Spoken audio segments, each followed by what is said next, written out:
Hi, everybody. Well, welcome to episode 5 of Trek Reluctantly. Can you believe we've done 5 of these already? Hi, Dana.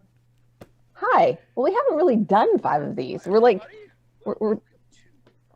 the You're gonna we're, have we're you're gonna doing have the to fifth one now. you're gonna have to mute the one that you're watching. So I mean, Yeah, this one doesn't count yet. We can't say we have done that's it. true. We've Yeah, done 4. This is number 5. this is five. Yes, that's 5. So how are you? As if I don't know. As if we haven't been talking. Last week. Well, but good morning, there, Alta Trekkie. Um, I don't know. I'm looking forward to this, but I will say, having just finished off the chapter for Friday, I'm really excited about that. And I mean, I guess it helps that I know what to expect there. Whereas this one, I'm like, okay, it's another episode of Deep Space Nine. All right. I mean, and it's not like the last episode sort of finished that individual story. So I don't have a whole lot. I'm not really looking. I'm not like against it or anything. But I'm not really Right. like, oh yes, I'm really excited about this because I'm not. I don't know what to look forward to. I got you. I They're in got you. deep space. And it's Number and it, nine. it's the ninth one. There we go. I don't know what to expect. I don't have any thoughts. Except Well, we did do some sound tests, so I know that um, the annoying not Simon guy, the doctor, talks the annoying not Simon guy. it talks with somebody in the beginning, That yes, and then that's later on, I think the commander talks with Kira, and it looks like they're in a lift, elevator, whatever they yeah, call yeah. it. And that's it. That was our audio test. So that's it. That's what I got. Well, I hope it didn't spoil it for you. Nope. And apparently it's called past prologue. Yes, Sounds like yeah, to and watch. that's I want. Oh Thank you yeah, yeah, for yeah. Because of production order versus right. So the episode we are watching of Deep Space Nine tonight is past prologue, which is the second episode, but if you're watching on Netflix like we are, it's actually the third episode because stupid Netflix. Netflix has them listed according to, I think it must be according to production order, not according to original air dates. So we are watching past prologue, which is episode 2 of Deep Space Nine, but on Netflix it's listed as episode 3. So if you're watching it along with us on Netflix, you want to watch episode 3. Or you could just watch us make faces at the computer at the screen Yeah, and you not could. actually watch the episode. I don't Yeah, know how entertaining that would be, I but apparently some people have done it for at least a little bit, saying what some of the comments have been just delightfully hilarious. I yeah. probably unintentionally, but I'm like, oh bless them, they just watched us sort of not even really react, just make faces. um Yeah. that's Well, very thoughtful. I'm glad you like our faces that much to even bother. well, it's like, me and Jason do a we do like a riff tracks thing every year for our Christmas episode of Late Seating, where we do like a commentary track of a movie. And then and the idea is you're supposed to watch the movie and play our podcast along with it, right? I don't know how it makes any sense if you just listen to the podcast and you're not watching the movie, but apparently people do that and claim that they get something out of it. Well, I good for them. Yeah, I don't If really. that makes them happy, yeah. I mean, they ain't hurting anybody. Oh no, no, yeah, it's great, but it's just like it's I'm baffled by it.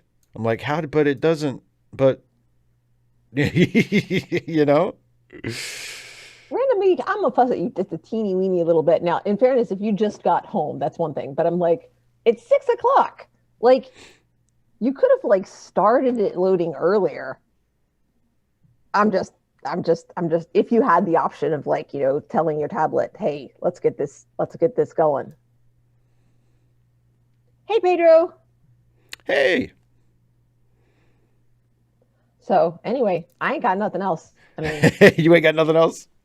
I can talk about like school and hybrid classrooms and how we had a CPR day, but that's not what we're here for. So I can talk, Steve. I know. Believe me, I know. And that is not, I don't mean that as an insult. It is a great. I know you don't mean it as an insult, but I'm trying to think on behalf of your your poor audience who are just like, this is not, why? Who is this? It's Dana. Oh, Random Geek Garak work. That's awesome.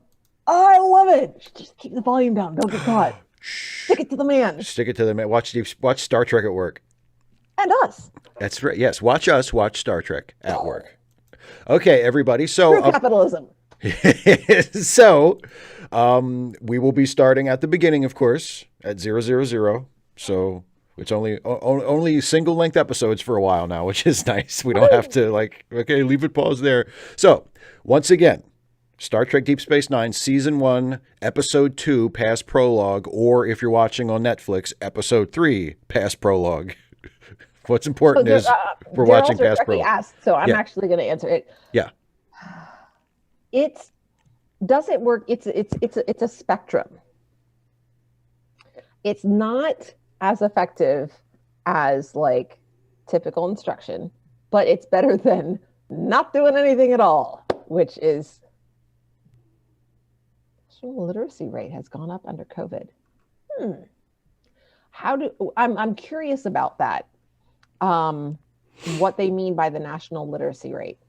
If they mean the number of people who report having read something in like the last 2 weeks or the last however long, that totally makes sense. But that's not what I would think of as the literacy rate. Like when I think of the literacy rate, I think of the number of people who are able to read.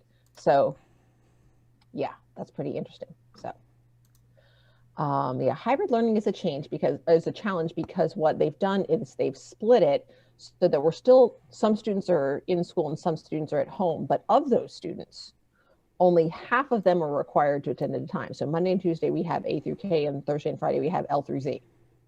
So students are attending class, whether virtually or in person, 2 days out of the week. So yeah, there's so much that we haven't been able to do.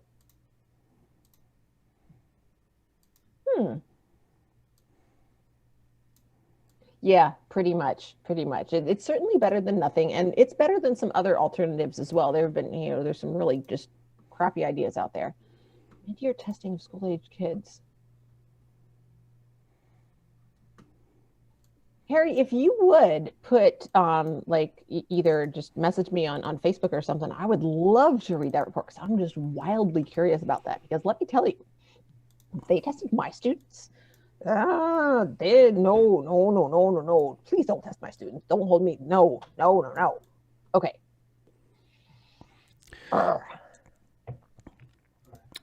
All good? You're still frowning at the camera. No, I'm sorry. I'm and for anybody who's watching me do this, the live chat viewer is giving me troubles tonight for some reason. I'm not sure. It must be, I don't think it's a problem on my end. It must be just YouTube being difficult. So if I've just got another YouTube window open. Yeah, I know, but I know some people, if they watch it later and the live chat replay hasn't loaded yet. Okay, you have to do the thing to make the YouTube work. Yeah. See, some Random Geek standardized testing and testing are two different things. The problem with standardized testing is that it's like the old adage of you can have we have three kinds of service: good, cheap, and fast, and you can get two. And so, yeah, people want, and I understand this, people want our educational system to be held accountable, to make sure that, students are actually learning something. And so they want to have that demonstrated. And they want it to be standardized so that everybody is, treated the same, which is not the same as equitably, but whatever. But also, they don't want to pay a lot of money for it. So, I think it's Dana Coldares, D-A-N, just my name, and then the word dares at the end. So I'll try to remember to check Facebook. Or no, the other one. Oh God, it's been a day. It really hasn't been terrible.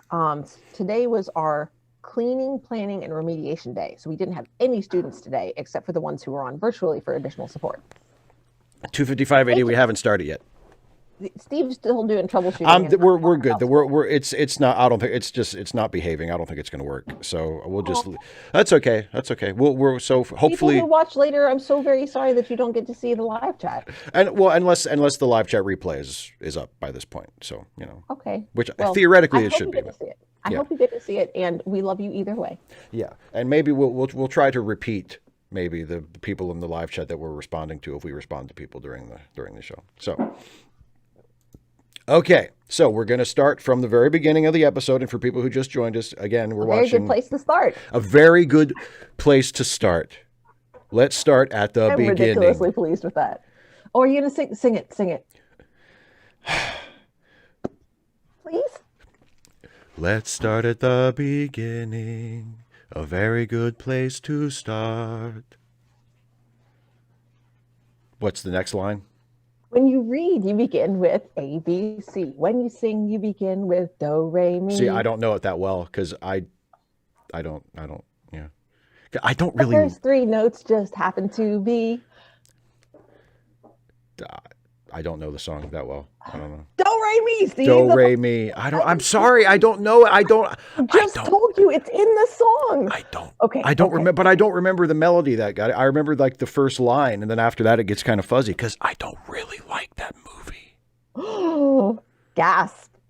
You know why? It's a movie about getting away from the Nazis. And I do like that part. And I like when Christopher Plummer tears up the flag. And I like when what's his name? What's the little Nazi kid who I don't know his name either. So I forget. But and when they're in the graveyard. I know who you mean. When they're in the graveyard hiding and like he turns him in and I'm like, yeah, you little Nazi snitch. Like I love that they made him like an evil character because it's like, yeah, he's a Nazi. He's not like a good kid. He's a Nazi. But can you guess what I don't like about it? That it's got kids? No. That it's 4 goddamn hours long. I did not know it was that long. There is absolutely no reason in heaven and earth that movie needs to be that long. It is absolutely ridiculous. Also, that Maria basically disappears in the second half. Like it goes from being like her story to then she's just like when her and Mr. Von Trapp like get back from their honeymoon. It's like, oh, and she's just gone. She's just in the background now all of a sudden. It's not like she goes from being the protagonist to being just a character in the movie. For somebody who doesn't like this, you know this a lot. Because I knew the music, I guess. Because we did it for late seating last year, so I remember some of what it's just way too long, and the songs are repetitive. They do like a couple of the songs like 2 or 3 times. It's like, why are they singing this song again? I've heard this one. So the songs themselves aren't repetitive; they're just repeated. Yeah, the songs themselves aren't repetitive. No, actually, some of the songs are fine. They're good, but it's just like, why is she singing this one again? Anyway, because apparently they needed to fill 4 hours. They needed to fill 4 hours and they ran out of music. Okay, so once again, we're really starting. I swear we're going to start. Okay, so once again, Deep Space Nine, past prologue. Everybody get ready. We're starting from the very beginning at 000. Woo-hoo! And we're going to start in. I'll give you a count in, and then we'll start. Okay, 3, 2, 1, play.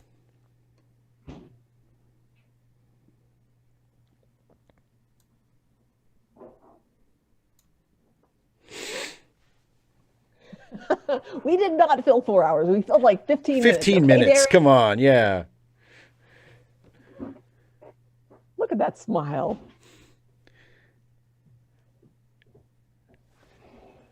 Oh, are they flirting? Wow, his tension is nice.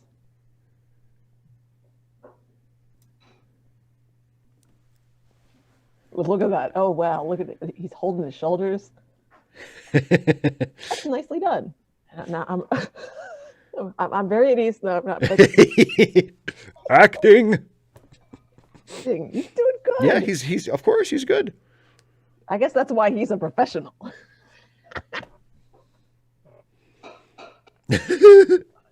Please.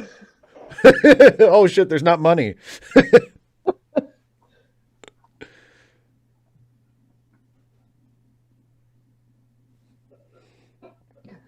Norman Buckwell thinks they're flirting.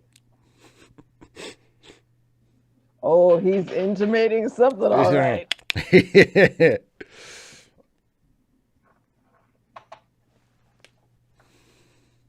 Oh man, that was hard. The essence of intellect. Yeah.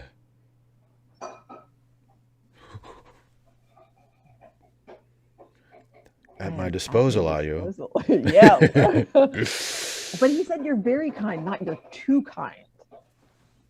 Oh, just call me by my given name. No need for this kind of formality between us. She's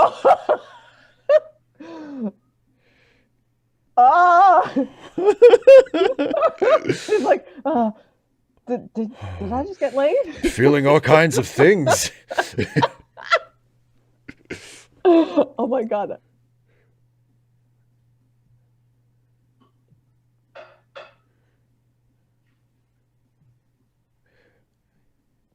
And I think he's into me.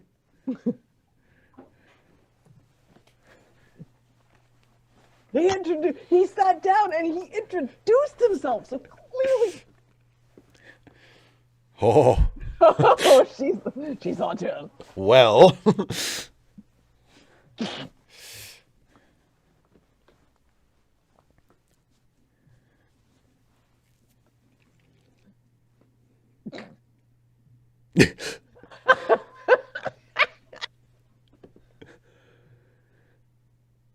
I think maybe I want him to be up to something, but that maybe I shouldn't. I shouldn't feel these feelings. We should keep an eye on him in case he gets up to something. She's not happy about this. Like when she says "damn Bajorans," isn't that redundant for her? Or damn Cardassians. Oh yeah, that. Sorry.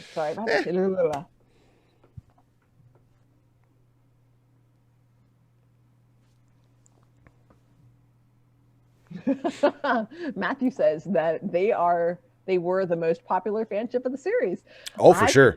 See why? Jeez. Oh yeah, yeah. We can talk about Garak on the on the first commercial break.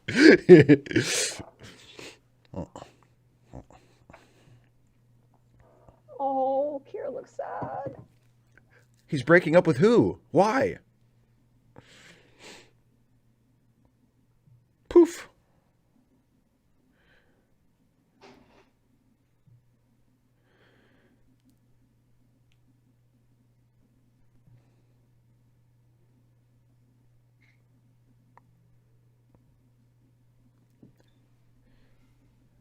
Bum, bum, bum. Dun, dun, dun. They know each other. Okay, we'll watch the credits. Nobody skip intro. Why not? Are there secrets here? No. No, he says ever so defensively. No, there aren't any secrets. It's a sacred time. It's a time of contemplation. I don't know. Yes, there you go. It's a time to be one with the prophets during the opening credits of Deep Space Nine. Capitalist. Beware false prophets. That's just the point. I don't think it's all about profits. Is that a line from It's from The Office, the original British version of The Office. Oh, okay. See, that's why I don't know it.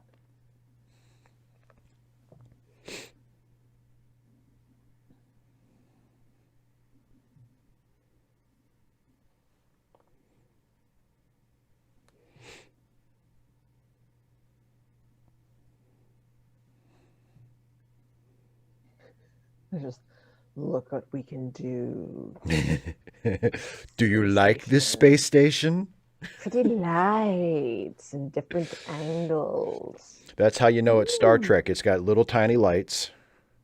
And if you look closely on the outside, there are little blinky lights. And that's how you know it's Star Trek, because the And technology. it moves slowly. Yes.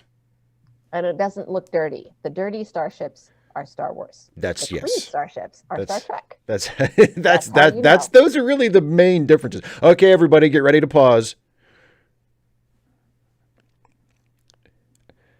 3, 2, 1, pause. Okay, so Garak. Dana, you have just met one of the fan favorite characters of the series. Plain simple Garak. And I'm not surprised, but I am very happy and gratified that you were just as delighted by their obvious flirtation as most other fans of the show are. So what's Doc's name again? I need to write this down. Julian Bashir. Yeah. But most people call him Bashir, right? Yeah. Well, yeah. I mean, yeah. Yeah. Well, yeah. Bashir is how he's usually referred to. Yeah. And for people who want a timestamp, I paused at 39:15 remaining on Netflix.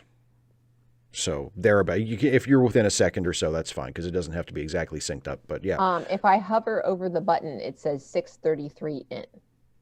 Okay. At the black screen. Okay. Yeah. Yeah. Just the fade to black after the credits is where we're at. 255 AD. Yeah. But also Imperial ships tend to be clean. That's why they're so evil. Because they're clean. Does that mean that Star Trek is like completely evil? All of them. Yeah. Just the most unspeakable evil. Yeah. So the Enterprise, the Enterprise in Next Generation is the most evil ship ever, because it's like spotless. It's like a flying hotel. So yeah, it was definitely given. I mean, especially given when the show would have originally aired. Yeah. Yeah, that, and somebody I think said that people wrote in and they dialed it back. So I'm guessing this is like it's canon, not canon.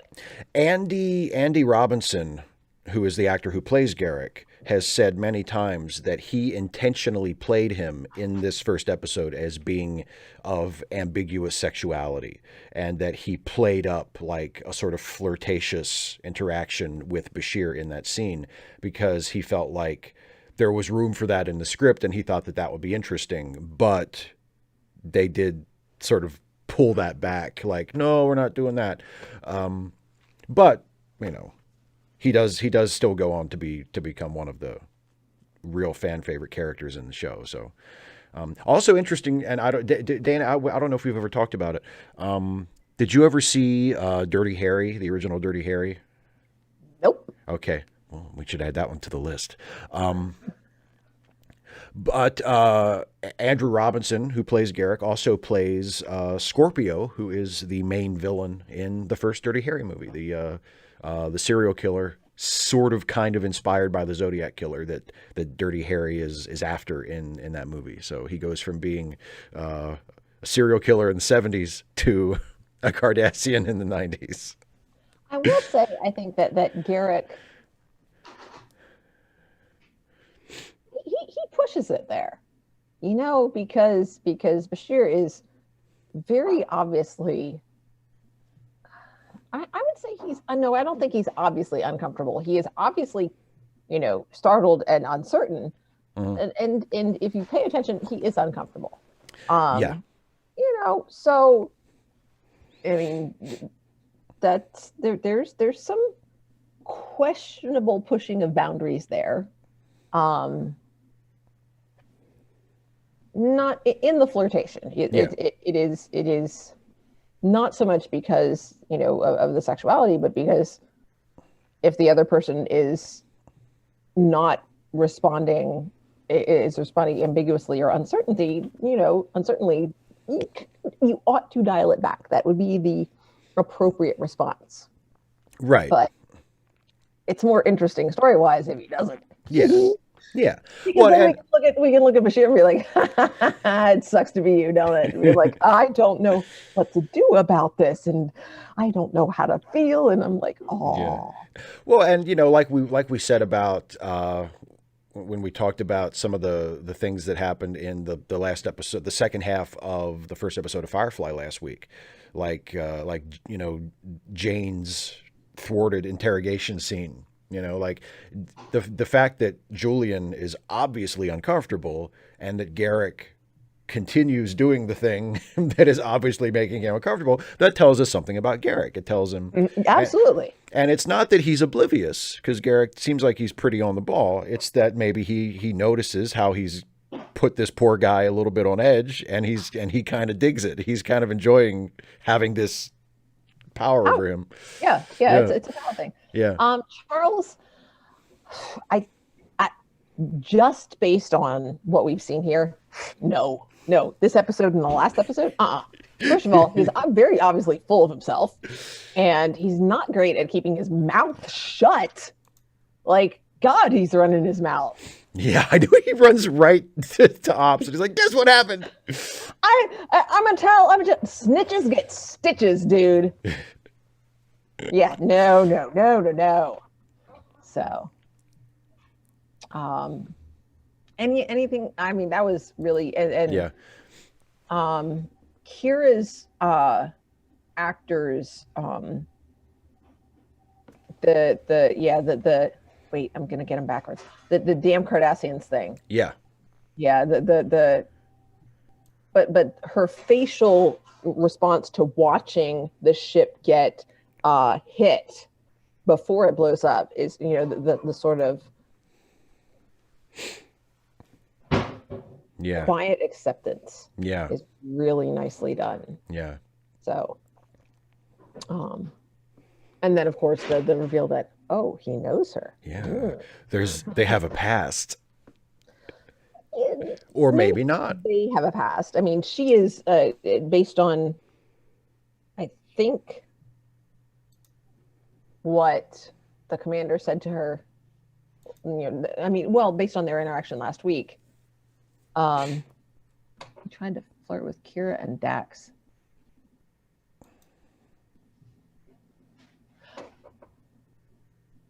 Nah, I don't think he was flirting there. No. Oh yeah, in the previous episode? No, that wasn't flirting.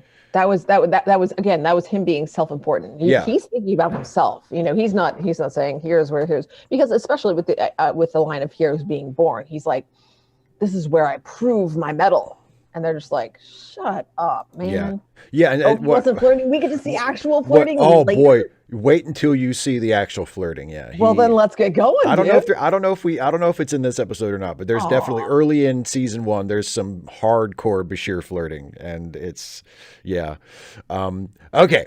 See, Norman. Now, in fairness to Norman, I think that was just the first person he saw. He's like, please, I don't know what to do with these feels. Right. Somebody.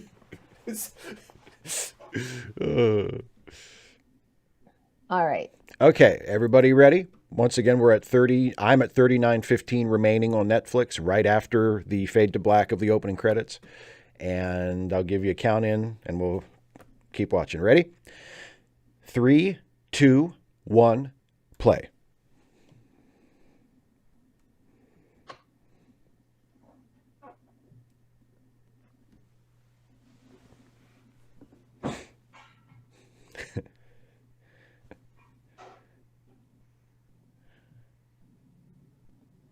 What the heck is wrong with you?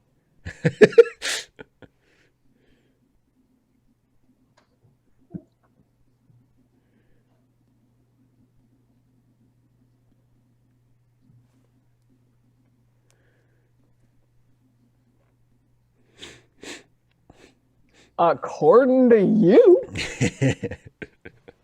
Oh, you demand. That's funny.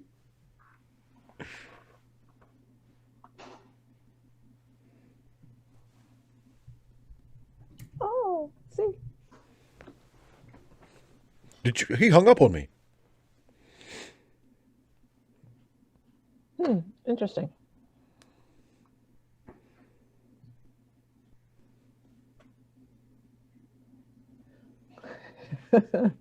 Harry, that shows good judgment on his part.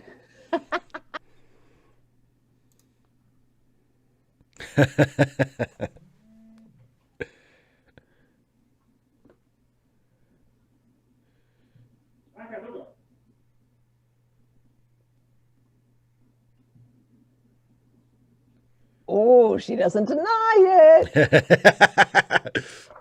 Not saying I was. I'm not saying I wasn't. Just because they claimed responsibility for something doesn't mean they were actually responsible. Let's be honest. Get over here.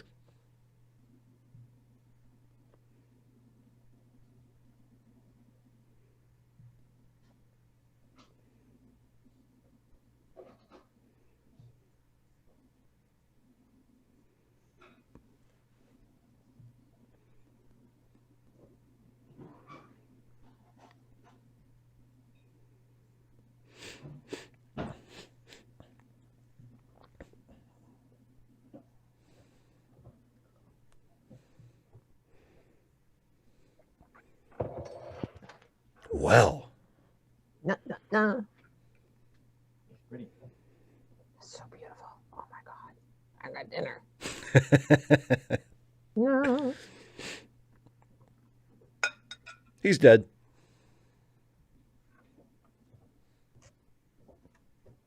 No, he's not dead.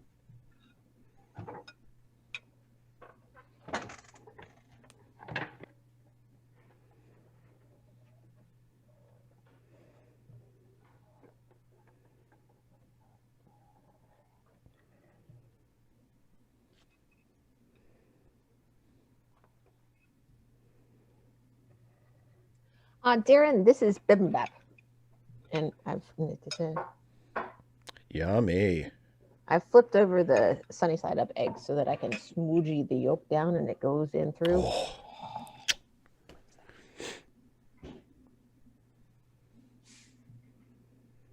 Dear Alter Trekkie, is it afraid or just sensible? I mean, knowing the likely outcome. I mean, really.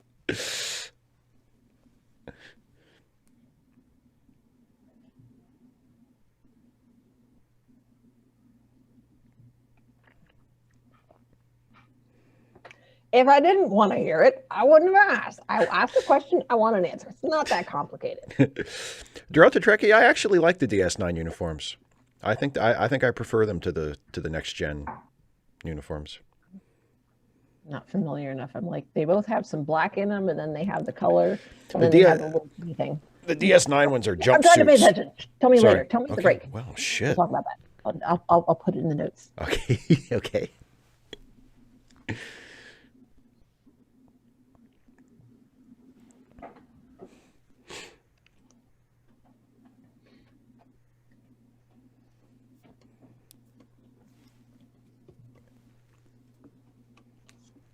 I'll go into more detail about bibimbap at the break.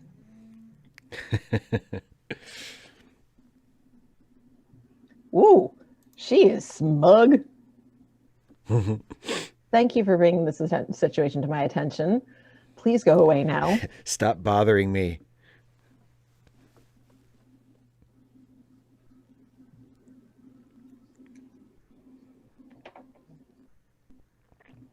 Oh, I'm sorry.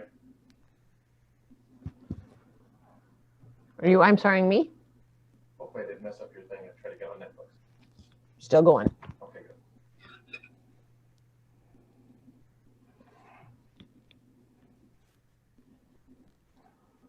They're bad. Ooh. Oh, God. Uh-oh.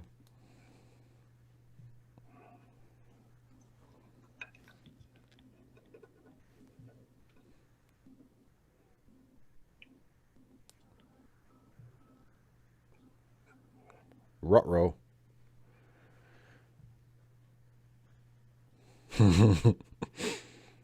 How did she get my number?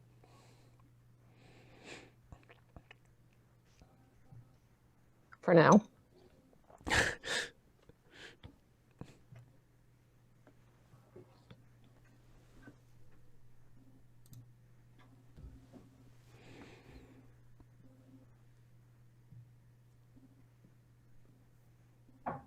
Yep, Azalea, snitches get stitches.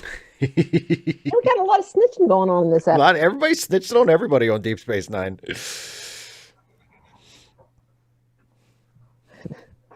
Sisko's just like, God, you're all a bunch of tattletales. Leave me out of it. Just go play with your Legos. Kids. But pick them up. I don't want to be stepping on them. God. Little brats. Oh, come on, Steve. I always picked up my Legos. Wow, wow, wow, wow, wow, wow. Do we have to listen to such lengthy diatribes from...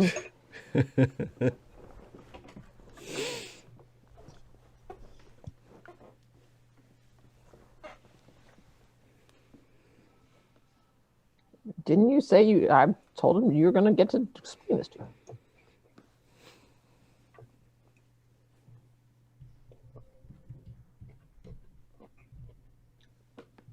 It's fun.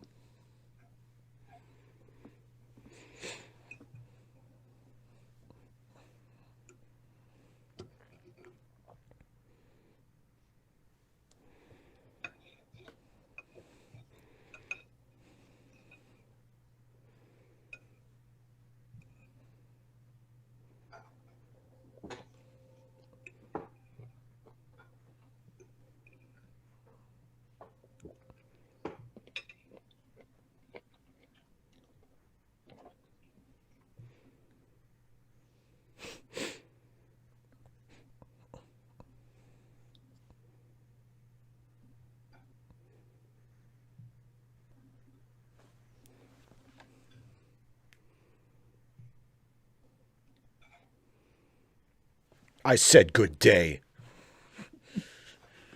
Okay, 3, 2, 1, pause.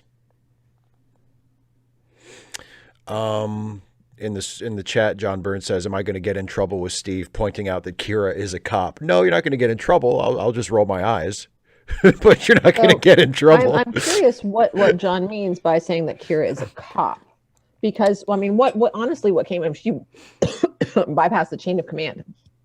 And so what that comes across to me is much more like, he took my toy, and very not copy, she's not in a position of authority when she does that. I guess from Tanalos's perspective, maybe because she joined the military, because she joined the Bajoran militia. Oh, so I had not, but like, and I paused at 30:48 remaining, and it's just fading in from the break. Like it's just starting to fade in from the black, and Kira is sort of halfway walking through the door or about to step through the door. That's where I'm paused at. So, but yeah, so we have the one man's freedom fighter is another man's terrorist problem here with Tanalos, who was but also the idea that John Burns not out of the question, but it's every other week, so that's going to be a long time. Yeah, probably not anytime soon. Yeah, unless we decide to just alter the format of the show, but for now, no. So, but also not just freedom fighter versus terrorist. I don't think they're not equivalent terms. No, not necessarily. The objectives are different, but you've got a whole different conversation on whether you can be a revolutionary without including terrorism in your arsenal. If you can effectively overturn an oppressive yet stable government without resorting to terrorism, is that actually possible? That's I mean, that would take us into, in fact, maybe we could, have that as one of our, one of your, political essay type videos, because you can easily fill an entire video just with that. Oh, for sure. Yeah. The one thing, and this is something that I thought about recently, the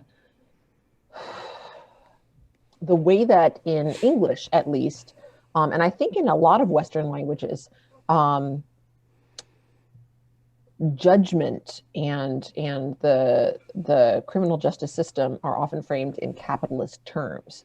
Like, who was the dude, the Cardassian dude? Gul Dinar. Gul Dinar. Him. He said that Tana. Tana. Yeah. No K. The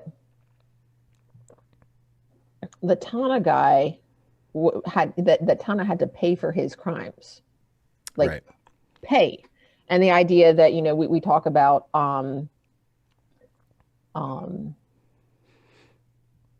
somebody having a debt to society is another phrase that often comes in. Oh, but yes. The idea that committing a crime puts you in a position of being a debtor, that you owe something to others.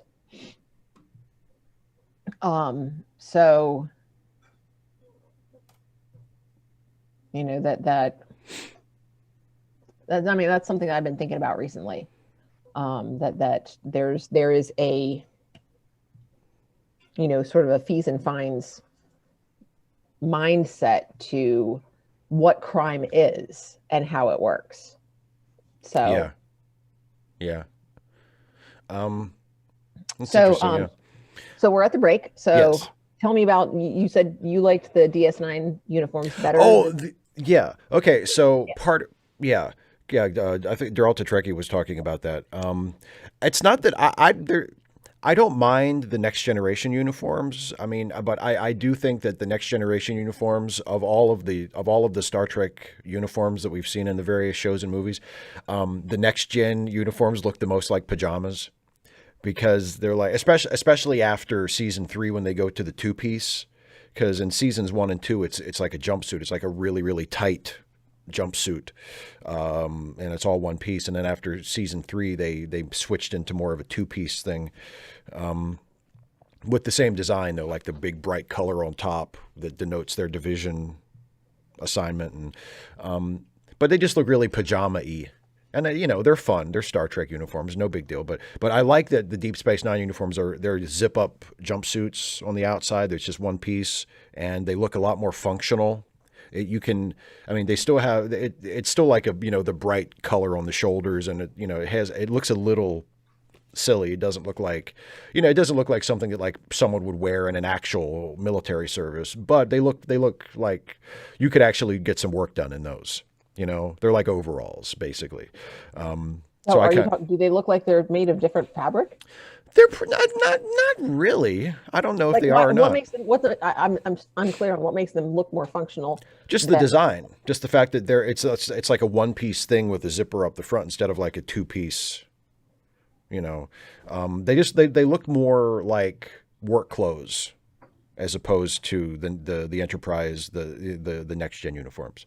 And also, I tell you, my favorite, because I'm a little bit of a Star Trek uniform nerd. I have like strong opinions on the uniforms, on the Starfleet uniforms. And actually, Charles Chapman just expressed my exact opinion that the uniforms that they wear in First Contact, and also the uniforms that they wear in the classic Trek movies, starting with Wrath of Khan, the red sort of tunics, those are my favorites. I love both of those. And the First Contact uniforms are basically the same as the Deep Space Nine uniforms. It's just that the color of the undershirt and the division colors are switched. So, and with the First Contact uniforms, it's still like a jumpsuit that zips up on the outside like the Deep Space Nine, but the division color is on their undershirt, and the shoulder pads are gray instead of red or blue or yellow for the division color. And those are my favorite. I really, really love those uniforms. And I was yeah, go ahead.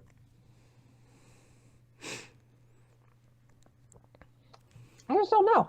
I don't know that I agree with you that a onesie is necessarily more effective for, getting work done in than a shirt and pants. Well, maybe it's not actually, but to me, it gives that impression. And I think maybe part of the reason that they made the uniforms on DS9 look that way, for a reason other than just to give the show a slightly different look than Next Gen, was that Deep Space Nine is supposed to be a little bit of a rougher place. It's not as hospitable as the Enterprise is on Next Gen. And so their uniforms look a little bit more, again, I just think maybe as a practical matter, maybe there's not that much difference. But in terms of the look, in terms of the visual, I just think that says work clothes to me more than the Next Gen uniforms.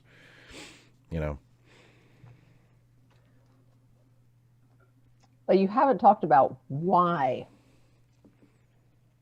I guess it's hard to articulate. It's just an impression. Because they remind me of overalls, because they remind me of like work duds, coveralls. Work duds can be like, work duds can be, but I'm saying like they remind me of like coveralls that you would wear like at an industrial job, where where it's like a thing that you put on, and it's all one piece, and it zips up or buttons up or snaps up the front, and it's like, it's like the coveralls that like a mechanic wears when a mechanic is like working on your car. That's what it reminds me of. Did you ever wear coveralls? I had a set that I wore when I worked at Pilot, but I didn't wear them very often because I just didn't have to. But I had a set that was part of my work uniform that I could wear. Yeah. So did they issue that to you as part of your work uniform, or were there certain situations when you did? Yeah, they issued it to me.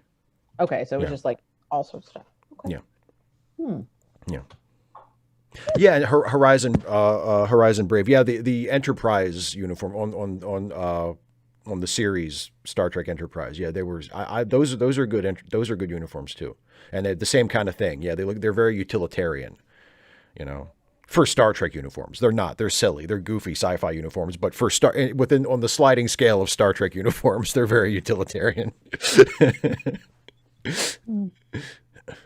Yeah, and Mary McDonald says maybe it reminds you of a flight suit. Yeah, maybe that might be part of it too. Yeah, I tell you. Mary, that's really good because yes, the coveralls that astronauts wear, like not the space suit, but like the coveralls. Yeah, very similar. Very similar. Yeah. Yeah, for sure. That's definitely something. That's probably why. No, Ultra Trekkie, I wasn't a pilot. I worked at a truck stop called Pilot. that was the name of the chain. Yeah, exactly. No, I'm not a pilot. Pilot. What's a pilot? That is where you put your paints. Okay, so Dear Ultra Trekkie asked about bibimbap, which is essentially a Korean version of whatever the heck's in the fridge on top of rice. With an egg. This one has, on top of the rice, it has pickled cucumbers. So not like pickles, but like freshly pickled cucumbers. Just like they've been in vinegar for like, I don't know, 15 minutes to half an hour. And sauteed spinach and roasted cauliflower that was sort of tossed in gochujang sauce for a little bit of heat, and those things, and then topped with a sunny side up egg, and then sprinkled with have a little bit of dash of sriracha sauce, and then sprinkled with sesame seeds. It's so good. It's really good. Yeah, if anybody's never tried it, it's a really good day. If there's like, there's all kinds of different versions of it. Yeah, but this recipe is one I'm particularly fond of. Yeah, it's really. I've never had your bibimbap, but there's a Korean place in this area that I've gotten it from before, and it is absolutely delicious. If anybody watching this has never tried bibimbap, find a place that makes it and try it, because I think you'll really like it. And try different kinds too. Yeah. I mean, depending on what sort of stuff you like in it, and you never know. Like we have another recipe that has like, I think, pork sausage, but I don't like it as well as I like this one. And this one doesn't even have any meat in it. Oh, but it's so good. Oh my goodness. 255 AD says, do you like the Enterprise uniforms? Then they're even further in that direction. Yeah, I like the Enterprise uniforms, but I think my favorites are, as I said, my favorites are the post First Contact movie uniforms, and then also the classic Trek movie uniforms, starting with Star Trek II, which are completely different. Which, they're basically like tunics. You know what I mean? And they're very tailored and have a lot of sort of shape to them, and I just think they look cool, like But yeah, Emmy asked if I'm an INTP. I'm like almost right. I am an I, although I'm an E leaning I. Like I'm right down the middle. The Myers-Briggs test is minimally helpful for me because I'm 55 to 45 on just about all of it. I'm really close to the middle on each of the things, because a lot of it just depends on the situation. And for me, it's situational. I am introverted, but as far as, I think that's the one where I'm strongest. I think I'm about 63% introverted, but I find people interesting and I enjoy being around people, and I do like being the center of attention. Paying attention to me. So there's that. There we are. 255 AD. Some people like to say Kira. Some people like to say, interesting phrasing there. 255 AD, that Kira is racist against Cardassians. Can you be racist against people you have no power over? yeah. And there are different schools of thought on that. I would say that. The sort of the modern version of racism is prejudice plus power. Right. Institutional. The short answer is no. Yeah. Yeah. It depends. Exactly. It depends. If you mean racism, if you mean by racism just prejudice, then yes. If you mean racism in the sense, like the sociological sense, like Dana just said, then no, you can't. And also, Kira's racism toward Cardassians is a big part of her character arc that gets explored even in later on in this season. Like it becomes a major, sort of focus of one of the show's most celebrated episodes. Kaylee, the timestamp that we are paused at is I am at 30 minutes, 48 seconds remaining on Netflix. It is right after the second commercial break. I'm paused right at the sort of halfway through the fade in. Okay, John Burns, yes, absolutely, he did. Yes, as a white person, he did, yeah. Yeah, well, and as a dude. And yes, absolutely. But at the same time, those are not the only elements in which there are different power structures. And so, the big one for Archie Bunker would have been class, socioeconomic class. And, as a working stiff, he is not a capitalist. He's not a capitalist. And so he is not in the ruling class socioeconomically. Right. Yeah. Well, just 255 AD, more the phrase they like to say that they enjoy, that they, or that they typically say, but just that the way that you phrase it, that they like to say this. I'm just like, I'm sure there are some people who enjoy saying that. Deralta Trekkie says, what do you think of the gala uniforms in First Contact? Do you mean like the dress uniforms? They're okay. You mean the white ones, like the all white fancy dress uniforms? They're okay. I mean, they're not my favorite, but they're fine. I mean, whatever. I think they're almost they almost look like white tuxedos. You know what I mean? Like, I feel like they're almost too fancy. John Barnes, I don't know. Is that All in the Family? I really don't. I know who Archie Bunker is, and I sort of know his persona. Yeah. But they're Alter Trekkie. You and John Burns apparently need to talk. Archie Bunker is a character in an American sitcom from decades ago, like the 70s. Yeah. So well before Deep Space Nine. And yes. Yeah. So like Deep Space Nine is old, but that's even older. Yeah. And so, and it's sort of, he was sort of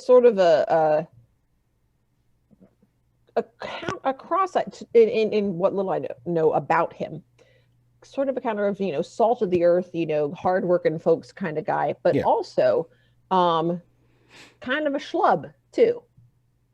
You know what I mean? Like, I feel like Al, somebody, was it Married with Children? Al Bundy, I think, is who you're thinking Bundy, of. I think, is very much a similar character. Similar character for sure. Oh yeah. And then of course there's, you've got some really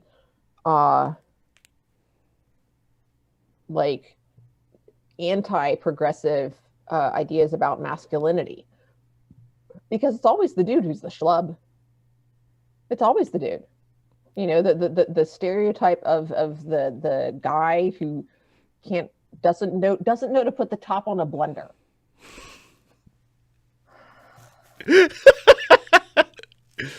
It comes with a lid for a reason. I'm just, no. I mean, yep, you got that. Yeah. Yeah. I mean, yeah, Azalea, exactly. And I think we are getting away from that. I think we're getting away from that. I think 255 AD, I was fine with that. I mean, Yeah. dude needs to know. Yeah. Well, because Kira, you have to understand, Kira went outside the chain of command. Yes. So the admiral was absolutely in the right. Was yeah. telling Cisco, you need to get your people in line. Like, I mean, as a teacher, yeah.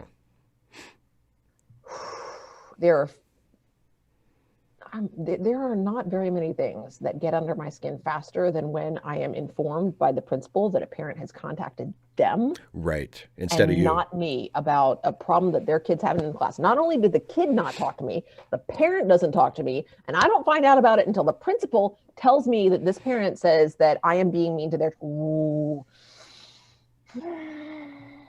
Yeah, that's not cool. That's not cool. I mean, did Kira tell Cisco that she had a problem with his decision? I think she did, didn't she? I don't remember, because or maybe it was just that she was standing. She saw Cisco's interaction with Gul Dunar, and she was afraid that Cisco might do what the Cardassians wanted, so she jumped on the phone with the admiral just to make sure. Gerald or Trekkie, Norman says she didn't. So. That would have been earlier. That's the Honeymooners, I think. Yeah, you're thinking of Ralph Cramden from the Honeymooners. He's the one who said, "To the moon, Alice, bang, zoom." Yeah, Jackie Gleason. Was that? What?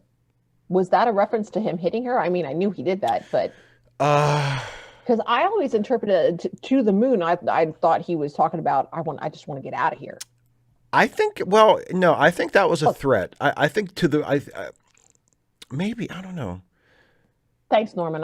Because I only saw it the once, and then I was like, did she? Because she was very obviously disapproving, but and they'd had that confrontation. But no, you wait and pow right in the kisser. That's the one I remember. Yeah. That's Honeymooners. Yeah. Yeah, 255 AD. Exactly. Yes.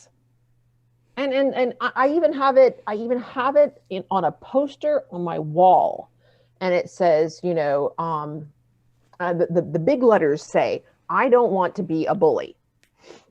And then under that, in smaller print, it says, "So if I say or do something hurtful, please let me know in private outside of class time." Something like that.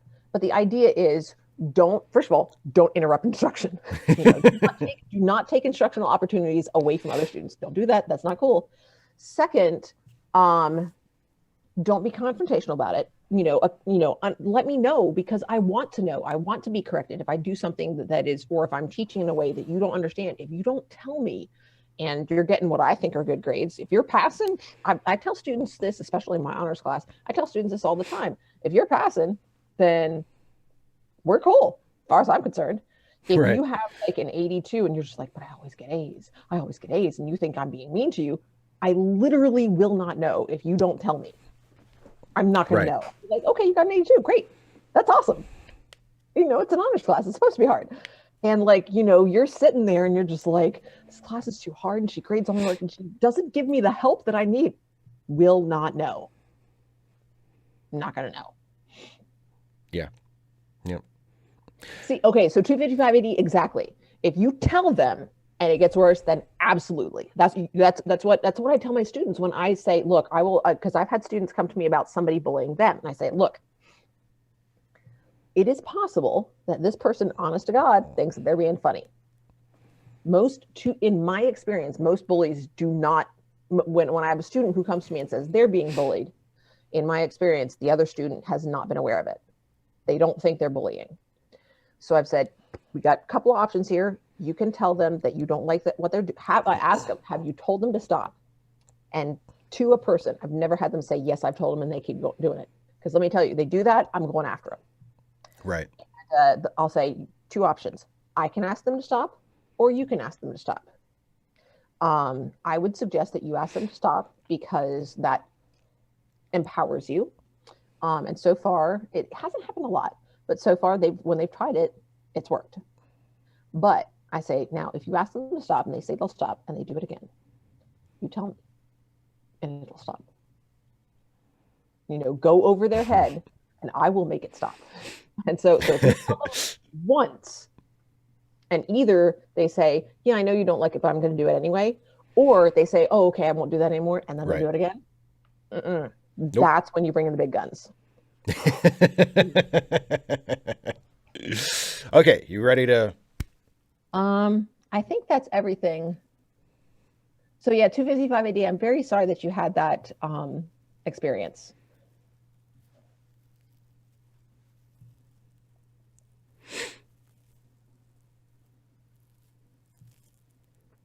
Again, dear Ultra Trekkie, I would, and this is years later, but and from my own experience, when I felt that I was being bullied, when I said, I don't like when you do this thing, they said, oh, okay.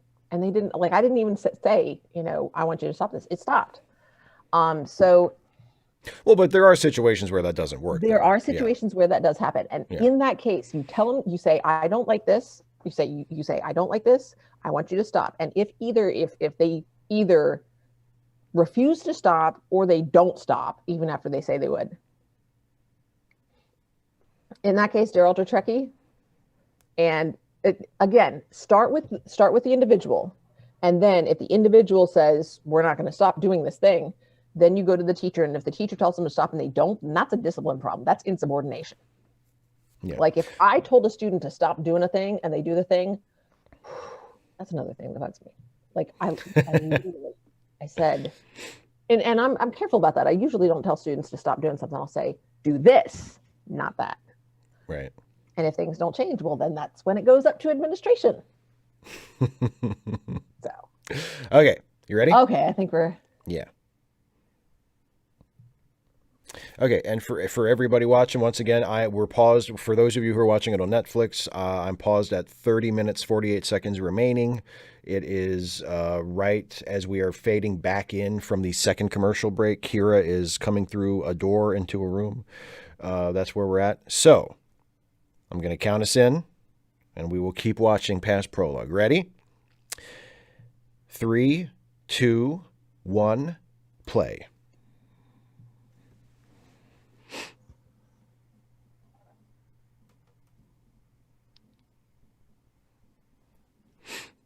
Well, this isn't a comfortable bed.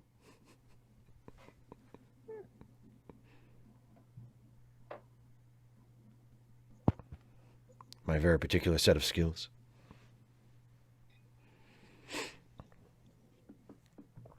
Yeah, she obviously, well, he doesn't know that.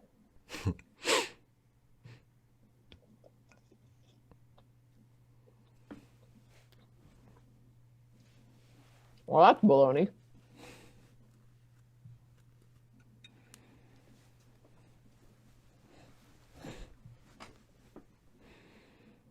What law is there to say I got to like you?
Good for you, Odo. Thank you.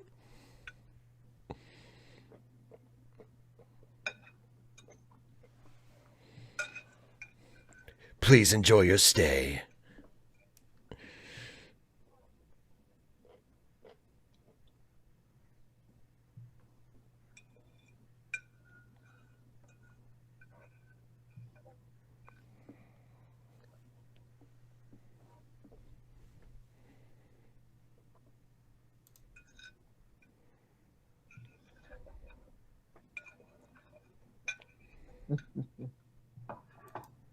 Dun, dun, dun, dun, living like a renegade.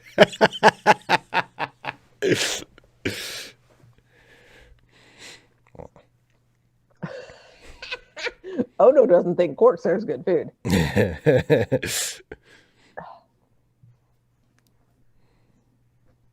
Odo. Oh, Odo, you fascist.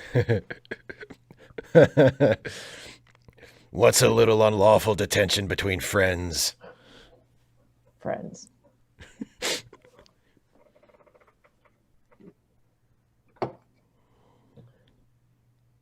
Wah, wah, wah, wah. My job is hard. It's not easy. God, I wish I could just lock people up. Come on.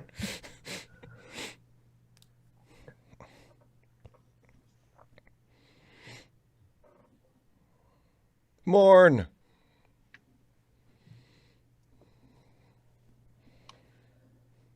Yeah, they got the boob window going 255 Yeah. AD.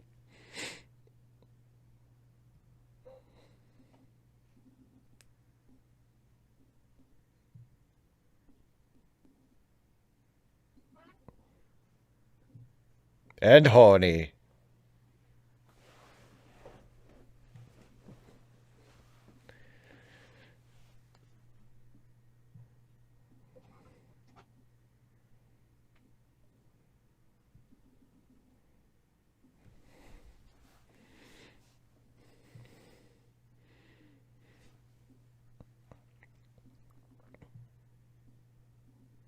Did he just lick his lips? Like, I swear he went.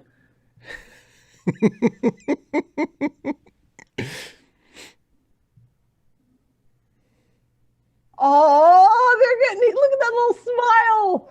Oh my God.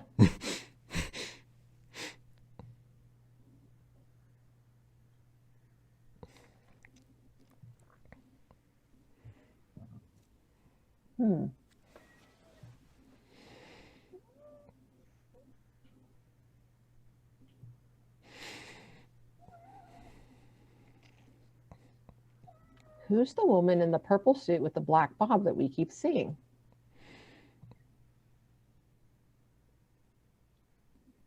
Oh, there's a rat.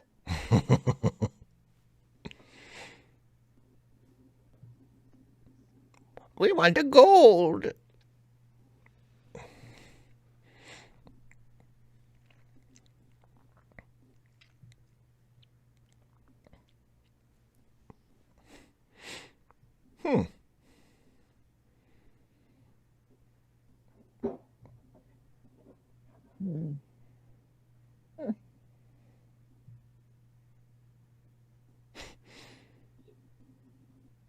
Yep.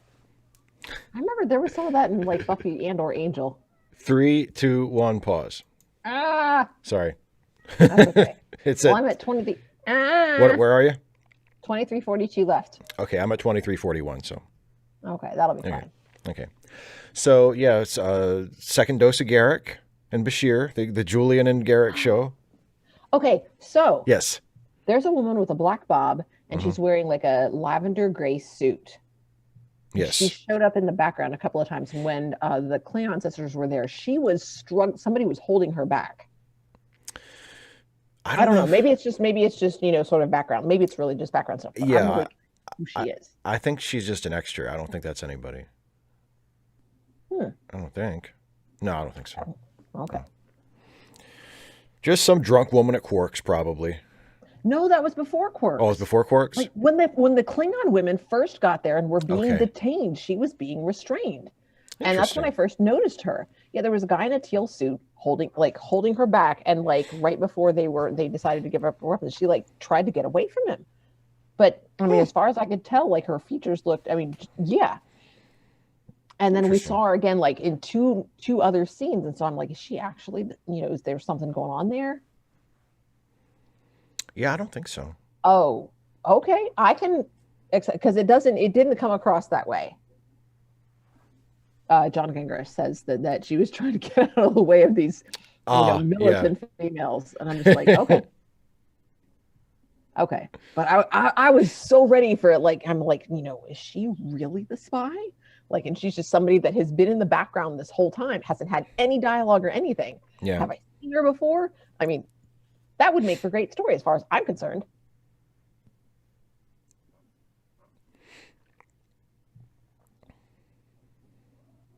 Thank you, John. John says he sent a reply on my Facebook post about my Kirk versus the computer video today. Well, thank you very much. I don't think I've seen it yet, but and thank you for the super chat. I appreciate it. She might have been, but Bob Matha, she might have been, but I'm not sure, because I didn't notice the little on the nose. The nose ridges. No, they were a little further back. Yeah, it was interesting, but that made me curious about her. But yeah, no, and then also we saw the reveal about dude, what's his name? Tana. Yeah, working with the evil Duras sisters. Evil. I mean, they're just They're delightful. Opportunistic. They're delightful. I mean, I'm opportunistic, so, and I think it's a perfectly valid way to be. It's all about your priorities and making sure you know what you're willing to do to get what you want. And you are also formidable, as are the Duras sisters. I am. You're quite formidable. I am, but I like more comfortable clothing.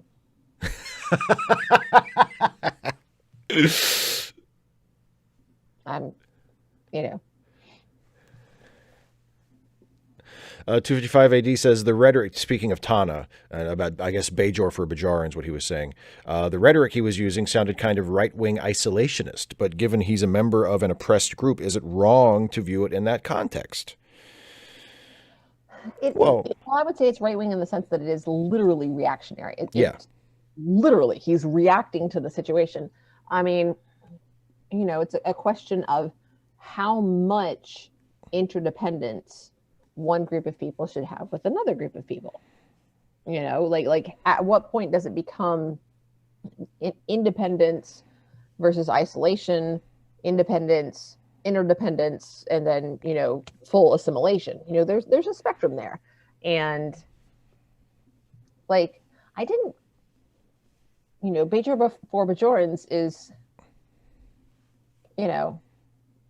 yeah, Caitlin, I couldn't be a Klingon. I like comfort. I like, tasty food. I like soft pillows. I like, long soaks in the tub. You are without honor. Like snuggly kitties. Yeah. I have, I have no interest in honor. Thank you for the super chat, Demas. In most forms of honor, I differentiate between honor and integrity. If you give your word, you keep it. If you say something, you mean it. But as far as austerity, forget that. All 7 seasons. Who needs it? Ooh, I don't know if Dana winds up loving the show. Maybe we'll do all 7 seasons. Like, I mean, if because I keep an eye on your follower count. If your follower count starts going down, and you're like, oh my god, can't you do something different? This every 2 weeks. God, I mean, that's going to be a long time, you guys. A long time. 7 years.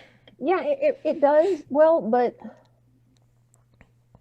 I mean, I don't know how long, was Bajor ever independent before?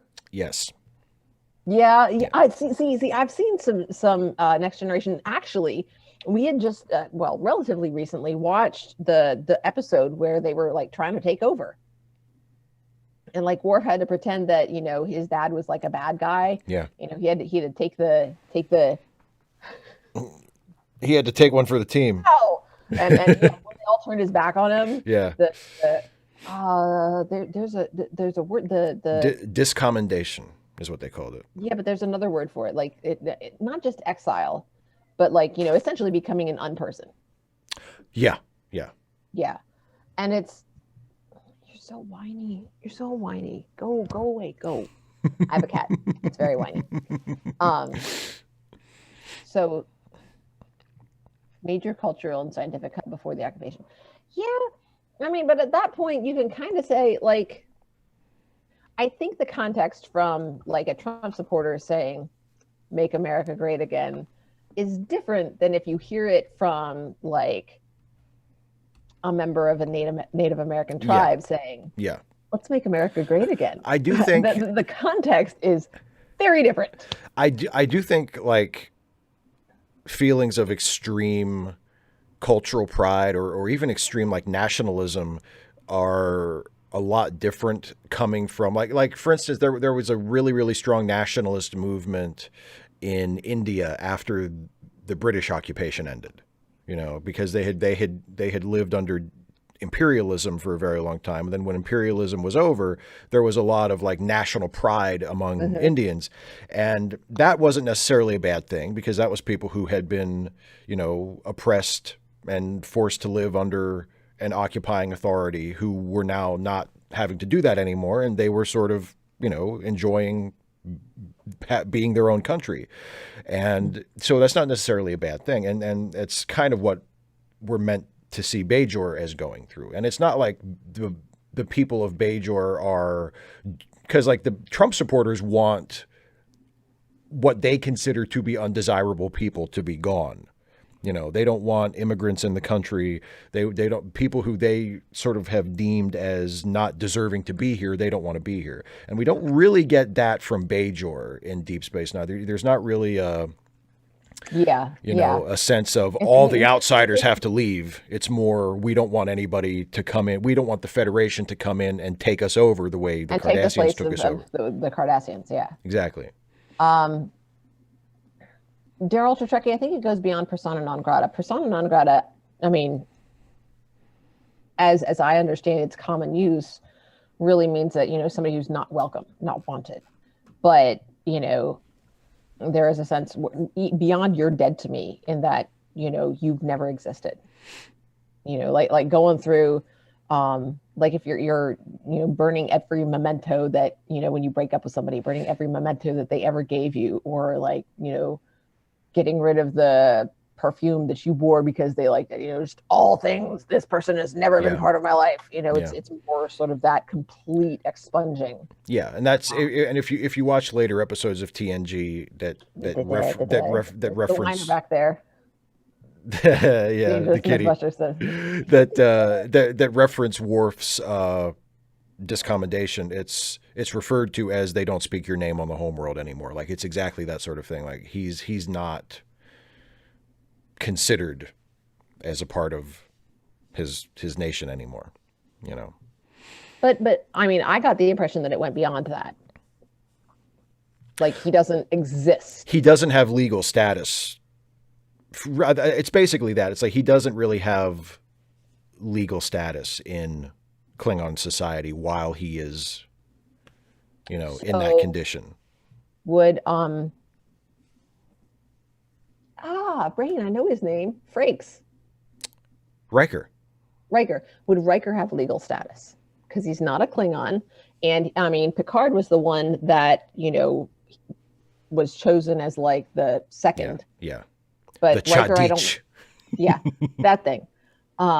Would Riker or another, member of the Federation, somebody who's not a Klingon, would they have? That's a good. Well, I think.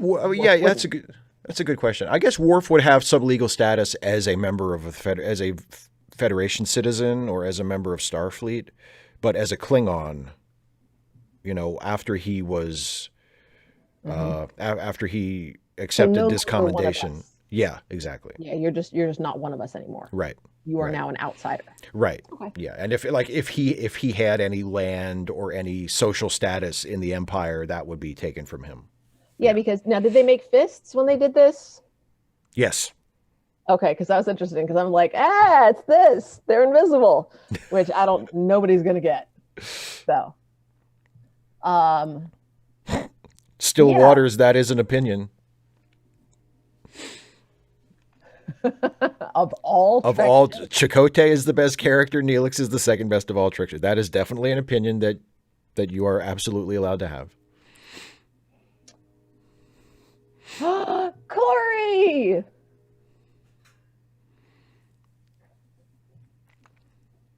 Yay! Fellow Mind's Eye theater buff, or at least aficionado.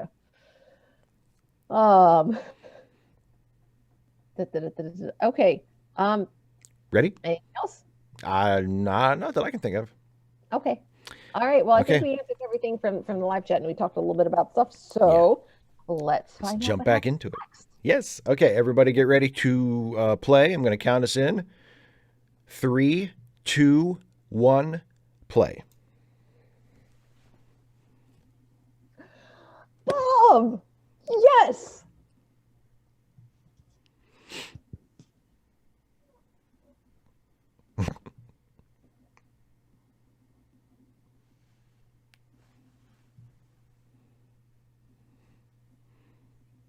Oh. No, you don't!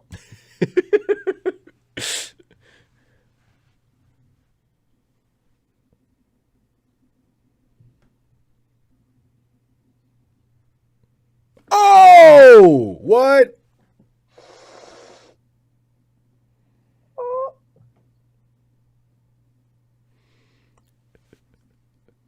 Bye. God. I don't know why she's making faces there, because I mean, she should have been like, yep, but it's worth it. Yeah. Yeah. But, I mean, she's mad at him for having a perfectly reasonable reaction. I know. It's not like he didn't even yell at her.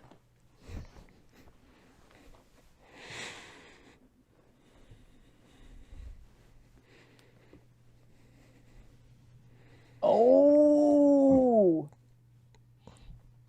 Oh. Oh. No, you.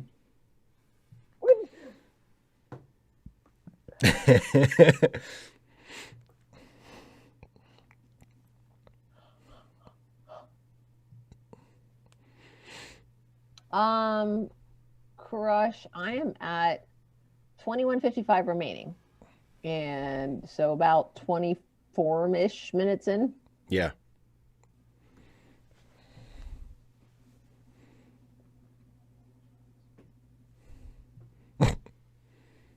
They're yelling at Garak.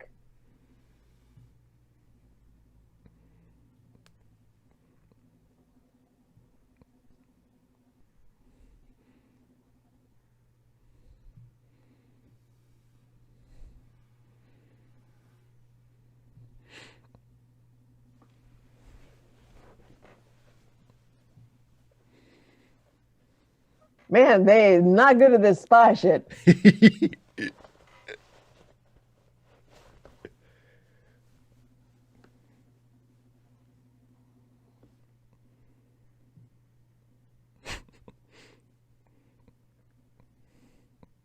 Sorry, I've got to feed my Tamagotchi.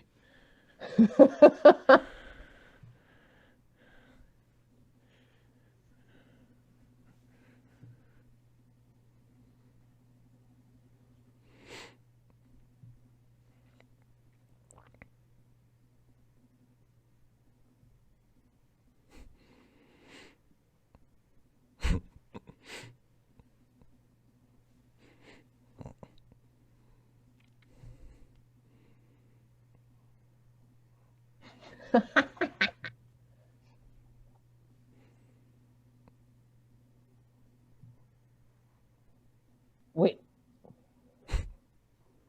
You're welcome. What?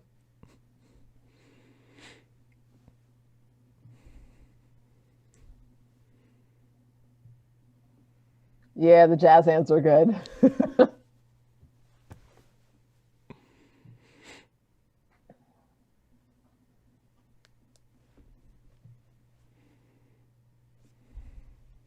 I don't see that happening anytime soon.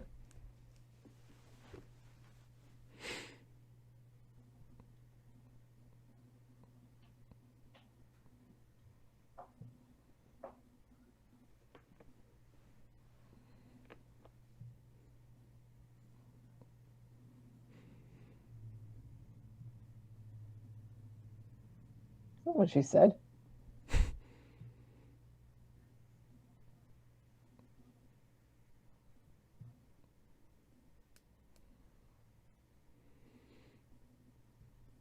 Oh, no, no, no. Go punch him in the face now, girl.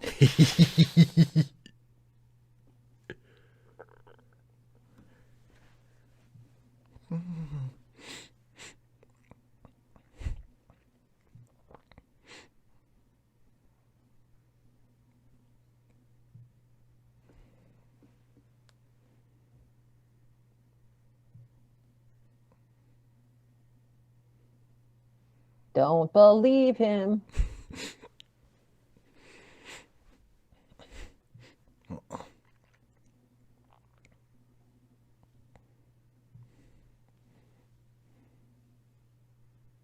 I ain't gonna trust you then. No, no, no, no, no. I'll just be like, all right, bye.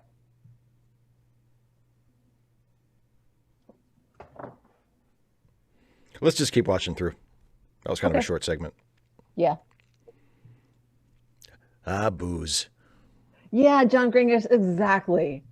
Oh, now. Exactly. Yeah. This time I'm telling the truth. Tana is extremely sus, geek.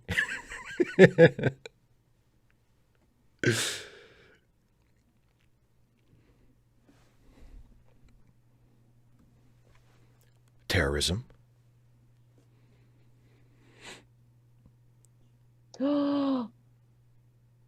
Oh, I need your help. I don't trust anyone else. Oh my God. And this is like one episode. Can we please tell me they hold hands by the end?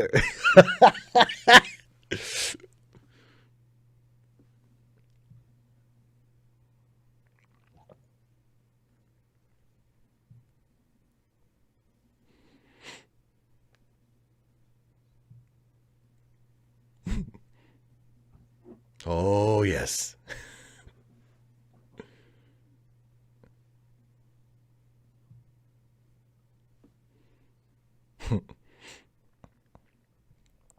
You're.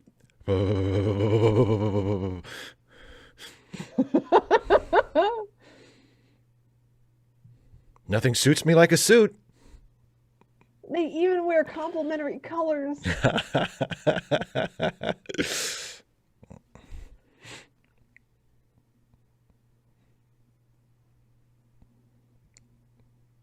I'm going to check your browser history. You know that, right?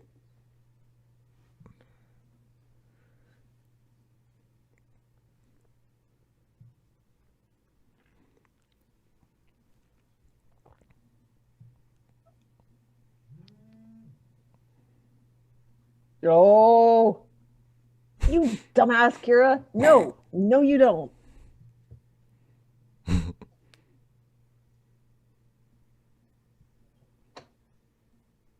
Relationship.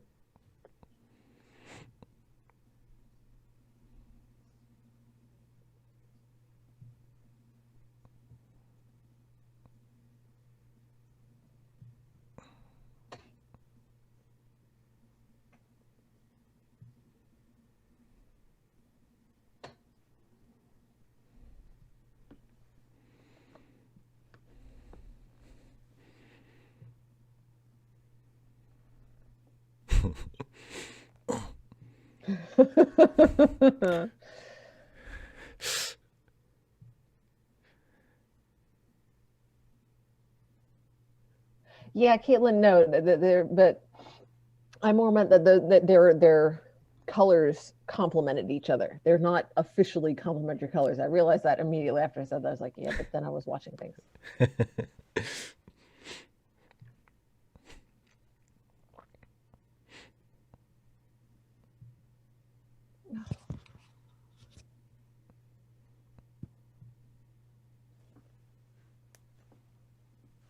Your faces.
Out of it.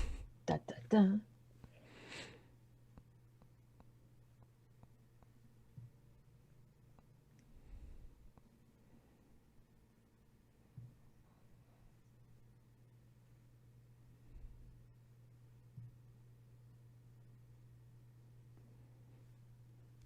Still Waters, we're going to get there. We're going to watch Duet. Yeah, Caitlin, I was speaking more generally, and then I sort of realized I was like, oh, there's actually complementary colors are actually like an art thing. Whoops.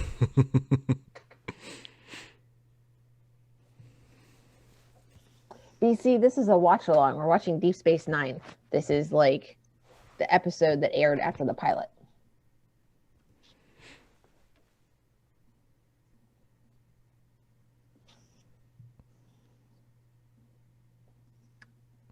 Unless you stop them.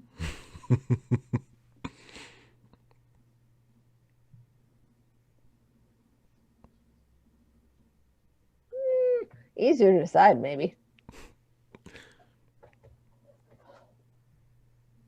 That's the idea, Andrew. Yeah. So far.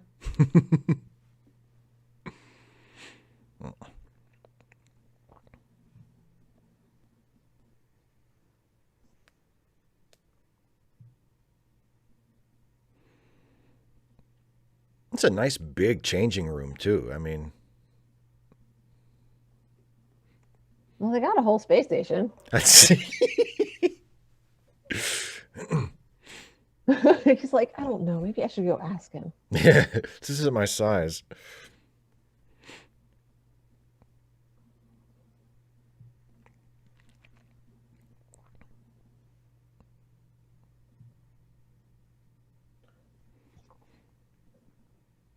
Rock, what's coming to you? Gee, pick these bozos up.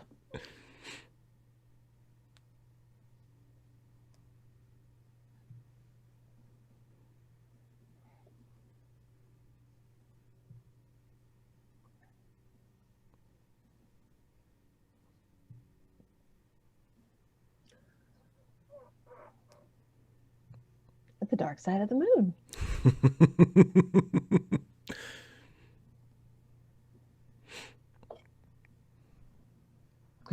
He only wears Elim Garak.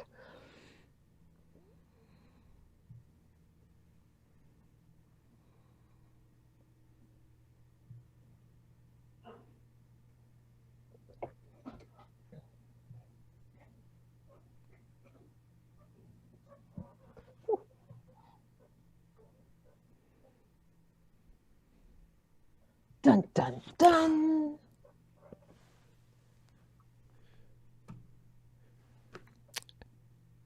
Three, two, one, pause. So, is Tanalos just a liar? Yes. Or does he have some sort of plan that will technically satisfy what he said to Kira, that it won't be violence and nobody will get hurt? Yeah, there's a difference between destruction and violence. Do you have a guess what he's planning to do with his bomb?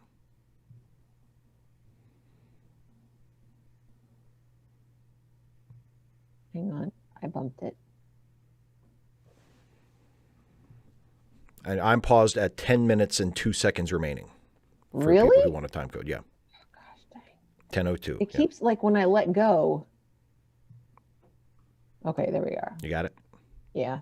Awesome. It's just like it like when I paused it, it jumped ahead for it was weird. Yeah.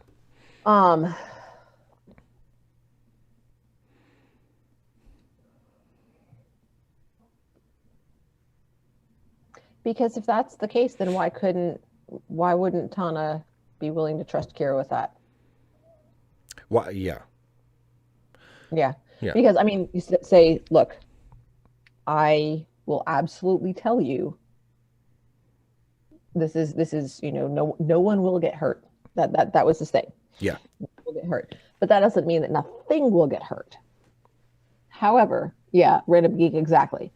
The problem is, especially when you're dealing with like a large scale, it's really difficult to make absolutely certain that nobody's there. You know, Right. go away. But I think that the fact that he's not even willing to tell Kira in exchange, you know, by extracting a promise from her that she won't tell, Right. you know. Yeah. So Yeah. Yeah. yeah, I think that's telling, and she ought to be savvy enough to know that no. Yeah. Yeah. And we get a little bit more of Kira's,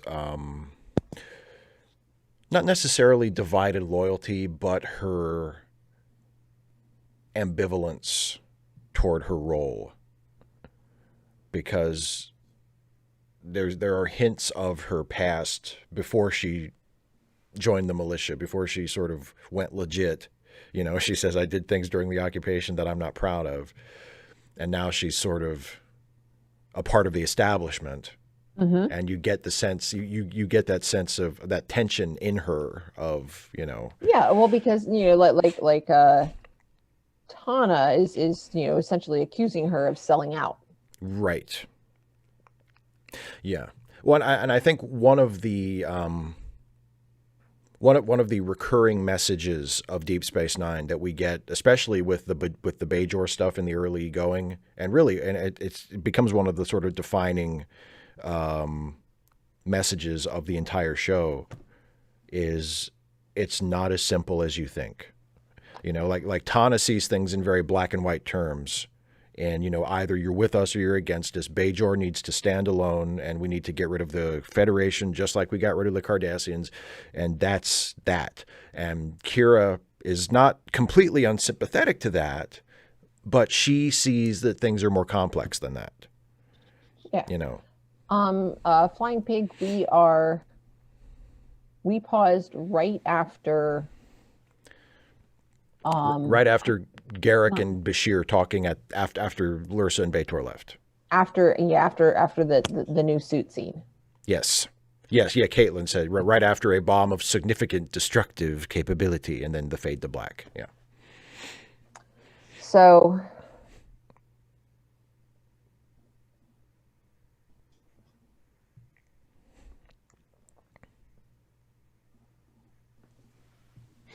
They're also checking good line. Sometimes you just can't get rid of a bomb. I don't know though. Yeah, it's not.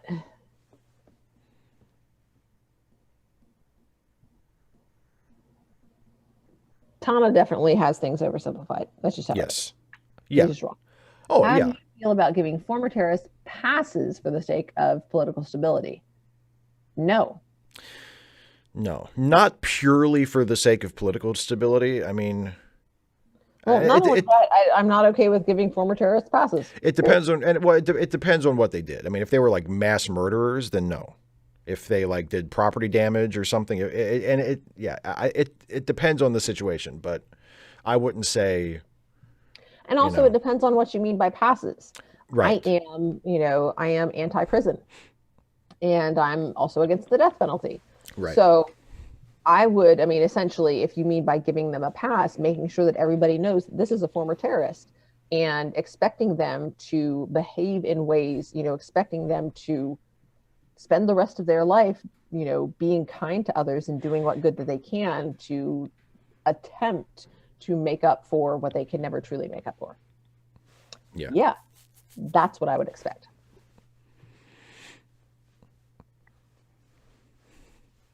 I know, Corey. Seriously. Or like penguins or something. Penguins. Yeah. I mean, seriously. Sentient life or sapient life is not the only life. Look at this. Look at this. Look at this. Kitty. What if it was a kitty that got hurt? I have not performed the feeding ritual. No, you have not supplicated. I'm not. Harry Garrison says, how about the real world example of making deals with the Taliban? I mean, like my initial response is no, because the Taliban are violent and also, what extremists. Are we talking about as far as deals? Like, are they? Our deal is we're going to stop what we're doing. Right. It depends what the deal. Okay, that's great. Please, yeah, we want you to stop what you're. Okay. Yeah. You were supposed to go that way and like off, but okay. Oh, there we go. There he goes. He's good. He's good. He was very gentle. Yeah. He did step on me, but without claws. Sometimes when he launches himself, there are claws. Kitty. But yeah, I acknowledge that there may be situations where there is no there is no good solution. There may be situations where you can either cut a deal with someone in the Taliban or cut a deal with the Taliban to do whatever, to release prisoners or to let somebody go or whatever, because the alternative is even worse. Yeah. And there may not be a good solution. That's just the way life works sometimes. It depends on what's at stake. Yeah. 255 AD says, brings up the quote, "Go over my head again, and I'll have your head on the platter." I take it you'd never say that to a student who complains to your boss. Yeah, I never say that to a student, period. I mean, there's a big difference here. You'd never threaten a student with decapitation. Kira is a grown-up, okay? Yeah. Kira's a grown-up. My students are not grown-up. They're bless their little hearts. Oh, bless them, bless them, bless them. They're 15. They're like almost grown ups. They're still growing up. Oh, God, they're just ridiculously precious. Ridiculously precious. Sometimes mostly ridiculous. But yeah, no, I would absolutely never say that. And I wouldn't honestly. It would depend on my relationship with the student. What I'd probably do is, or what I have done in the past, because this has happened, is talk to the principal about, okay, so did the parent tell you what the problem is? Can I know what the problem is, please? And then if the principal says that the parent said that the student said that, like, I didn't like them, I would then go like, okay, so give me anything more than that. And sometimes the answer is no. So then I try to smile more at the student and, greet them by name and do like friendly things, because I don't know exactly why they think this. I've had that happen. It's just really frustrating. But if I've thought that I had a good relationship with the student, I will approach the student and say, hey, the principal said that, that you had been concerned that I didn't like you, and I wasn't aware of that, and if it also depends on how far we are into the semester. If I don't really know this student, I don't really know what to do. So yeah. Well, and also another difference between that situation with you as a teacher and interacting with a student and Cisco interacting with Kira is Cisco has more options as to how he can discipline Kira in a way that might be extreme enough that it would be appropriate to metaphorically refer to it as cutting her head off. He could have her, he could have her transferred. He could, he could do things within his established authority as her commanding officer that she would really not like. That would be a stiff punishment for her. Whereas you as a teacher, your options as far as like you personally disciplining a student are a lot more limited. However, additionally, keep in mind that I, as a teacher, I'm going to be required to be with my students for significantly less time, given just the natural progression of things. That's true. Than that. Really quickly, because it was just a short question, Gerald Tricky asked, what's Kitty's name again? This one is Whitmore, because we actually got a pair of them from my best friend who had rescued them. They were they were kittens from a feral cat that lived near her and would come up on our porch. And this one is Whitmore because he has more white, and the other kitten is, or not kitten, but cat now, is Blackmore because she's more black. That's what they got. 25580 asks, seriously though, should military commanders say that kind of thing at me? Well, that presumes that there should be a military, and I don't necessarily think so. I don't really know how to answer that. I'd prefer that, not having, I'm anti-federalist, so having a national or galactic military, kind of not keen with that, because I don't want a galactic government. So I don't know. I kind of don't care what the military does. Real quick, don't anybody Munchkins watching? No, don't do that. That's I would say it's unprofessional. It is. Unprofessional. I would say it's unprofessional, whether you're in the military or any kind of Oh, I thought you profession. meant my bird. You didn't see that, did you? I'm left, like left. Oh, wait, what was it, Steve? Do your joke. So far left. Yes. I'm so far. That's my joke. This is from an anarchist friend of mine on Tumblr. I'm so far left that I have exited, pursued by a bear. I'm going to give you that T-shirt, by the way. No. Oh, thank you. Yes, I will totally wear that, because ain't nobody gonna get it. No, it's perfect. The cat, no, not really exactly. He's just, but it's just because he's got more white on him, and the other cat has more black on her. Was there anything? Oh, yeah, I didn't. There was something I took a note on. When Kira talks about making a fool of herself. Yeah. Oh yeah, I think so. Although I am less. I'm what I call a practical anarchist, in that, and really, it's, of course. I am almost always right, Stillwaters. Almost always. But Stillwater, she's almost always right. Almost always, but I will absolutely acknowledge it when I'm not. And I usually, tell Steve to make sure he's got the record. I know. I need to record it the next time. I need to just like have be ready to record our Zoom calls at the slightest moment. Just have that button click. Just in case. What was that? What was that? I will say it. Okay, I was wrong about this thing. Usually it's about like the name of an actor. So, yeah, it's usually some factual matter that doesn't actually amount to much and doesn't even mean anything to you. So yes, I am not like I am in favor of reform into revolution, because my biggest concern with revolution is that, the people who are going to be hurt most by it, but I mean, in the process, are going to be those members of marginalized groups that theoretically were, the revolution should benefit. They're the ones who are going to get hurt by the process of revolution, which is why I am in favor of individual anarchism. I'm an individualist anarchist. And really the way I got there is through my teaching, because, I think to some degree, any good teacher has to be an anarchist, because the truth is you can't learn it for them.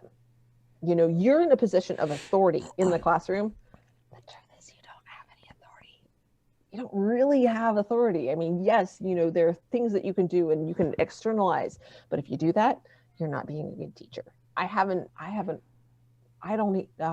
know I've written students up sometimes when like I have to, like they do a thing for which I'm required to write them up, but it definitely hasn't happened since it's been over a year at least. But I mean, because the key is it's all about how you frame it. Students, they may not care about English class, which is fine. They don't have to. But I believe in my soul and my gut that the skills that I am teaching them, that I'm required to teach them, I'm expected to teach them, are skills that are important and valuable. And part of my job is helping them see the value in those skills. And so by helping them see that, that significantly reduces any need for me sort of imposing authority on them. My job is just to help them get better at doing things. It doesn't require any authority at all. And it empowers them to make informed choices and to be their own person. And that's what anarchy is. It's being your own person, being in complete charge of yourself, being responsible for yourself, and making your own life. And so in my position as an employee of the state, so yeah, both capitalist and statist, I get to exercise my anti-capitalist, anti-statist worldview and hopefully enable my students to do the same thing, whether they choose to do that or not. That's up to them. So a little bit of a sermon there. Sorry, everybody who wanted us to get back to the TV show.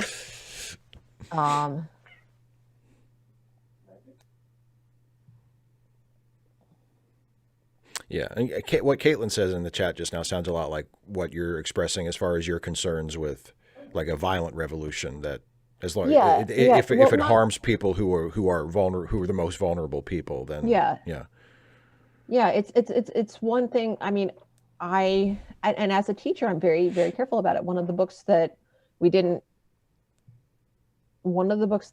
read in the honors class is The Other Wes Moore.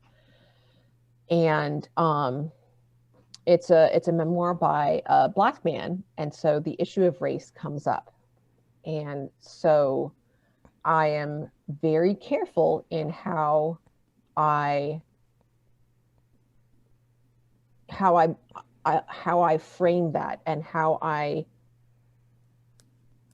Daryl's or Trekkie, it's both of my parents are teachers, and like some of my grandparents are teachers. So it's something I've always been really familiar with. And I like exploring ideas. So honestly, not until after I'd been teaching for a while was I absolutely certain that it was for me. You know, once I got a handle um, on classroom management and appropriate leveling was a big part of it. I sort of I saw a new question and I jumped away from whatever else I was answering. I'm sorry. It's okay. John Burns just threw in a super chat. Thanks, John. Says the CBC had a comedy show based on Shakespeare's plays. One of them was a film noir style of a lawyer arguing on behalf of the bear with two cops. Okay. Did we find out later that the bear did anything? Because, I mean, the director is went pursued by a bear. Yeah, yeah. I mean, I don't remember. It's been so long since I don't know if I ever read that play all the way through, to be honest. I don't know if that wasn't one of the ones that we studied in school. So Flying Pig, my idea is based on one of my favorite books, or it's called, oh my gosh, Brain. I can't brain. It's the one I talked about in the story video. Brain, what is Brain? No, it's not called Brain, what is Brain? I know that's a Star Trek line. I'm sorry. So it's the number. Grooming, Gossip, and the Origin of Language, or the Origin of Language, I think it is. And yeah. The what's his name number? The what's the name number? So the premise is that you know, we have a certain number of relationships that we can maintain, like mentally, and so I think an important part of sustaining anarchism is through relationships and through, you know, building community and building relationships. So I would suggest that anarchic communities, in order to be sustainable, have to be relatively small so that people know each other and can care about and care for each other and get to know each other. And so you have to be willing to split and move. People would need to be relatively mobile. You know, keeping communities small is a big part of that, having small communities, but with ties to other communities. You would have some groups of people within the community who are essentially your designated diplomats. See, Darrell Tretaki, I was thinking it was Hamlet. Isn't Exit Pursued by a Bear from Hamlet? I'm going to look it up right now. Okay. Yeah, Jellern, I mean, it's like... It's from The Winter's Tale. Winter's Tale, yeah. Okay, yeah, so something I haven't actually read. Yeah, I know. I haven't read all of Shakespeare's works, guys. Yeah, shocking. That's not the big one. The big, yeah. What's the big one? Pride and Prejudice. Well, yeah, but that's not Shakespeare, or is it? Yeah. Why do we read Shakespeare plays instead of watching them? Here's why. It's because of money. Because Shakespeare's plays are in the public domain and you can find them for free. And it's free. And so in 500 years, no. But I don't know if there are any movies of Shakespeare's plays there may be some movies of Shakespeare's plays that are in the public domain, but even then, the movie isn't the way it was originally intended to be done. Right. It's intended to be performed live. Yeah. And another part of that is that the language is definitely challenging for high school students, for nearly all high school students. And if you're not ready for it and you just go in, you're just going to like watch this play, they're going to be like, I don't know what they're talking about. I don't understand them. And they're going to disengage. So you have to do some prep work. It's just, it's really hard if you don't have support. If you just watch the play, you're not going to get it. Yeah. And pretty much every time that at least in my experience in high school and college, when we studied Shakespeare, it was read it first and then watch. If there was a movie of it, you read it and then you watch it. So it's not like you're just so that reading you'll know it. what they're saying. Yeah. Well, and also it's not just, and if it's a really good class or you have enough time to really study the text, you're not just reading it, by yourself and then talking about it. You're reading it out loud in class. You're breaking it up and assigning different parts to different people. So you're doing kind of a live reading of it not for the whole thing, but just for certain scenes. Students, I don't know. Maybe it was different in your school, but students are terrible at reading out loud. Oh, I know. Yeah. They're not.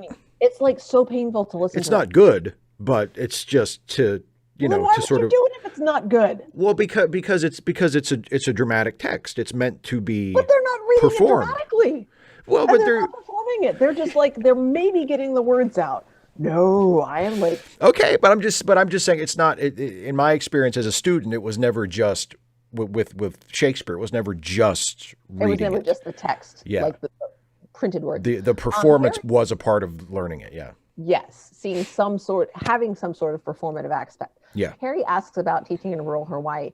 Um, have you ever lived in Hawaii, Harry? There's a reason that the pay rate is so high there, and it's because the cost of living is equally insane. Oh my goodness. 255 AD, I live in Georgia. And in Atlanta, we have the Atlanta Shakespeare Tavern, or they might just call it the Shakespeare Tavern. But it is like a small pub with a small theater, and like you sit at tables, and I think before the play starts, like you go through the line, you order your dinner. It's like, not super fancy. Um, and then at intermission, you go back through and you get dessert. And like you're like right there. And the performers are just like, they're great. They know they know their stuff really well. And and you're right there and they'll interact. I mean, not like go out of character or anything. It's if anybody in Georgia or anywhere nearby has a chance to go there, I mean, once coronavirus is over, Yeah. it is just absolutely delightful. They do they do a drawing at the before when they do Romeo and Juliet.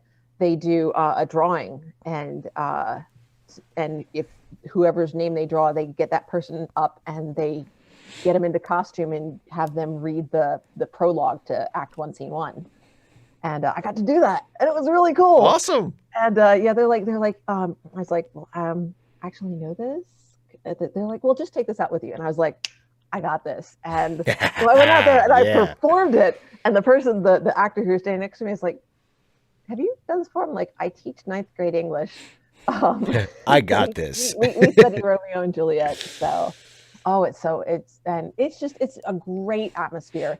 I actually was able to do a reverse field trip with them, and have some of their actors come to our school and do a workshop with some of my students. Oh, that's awesome. Yeah, and so and sort of talk through the process of Macbeth. I think it was great. Stillwaters, there's just a lot going on with Shakespeare. There really is. And no, I think there is an issue with reading stamina. But I think saying, most kids today can't read more than 180 characters, I think that's overselling it a bit. Yeah. I think also, I mean, I do think for whatever reason, it is maybe beyond the grasp of some students.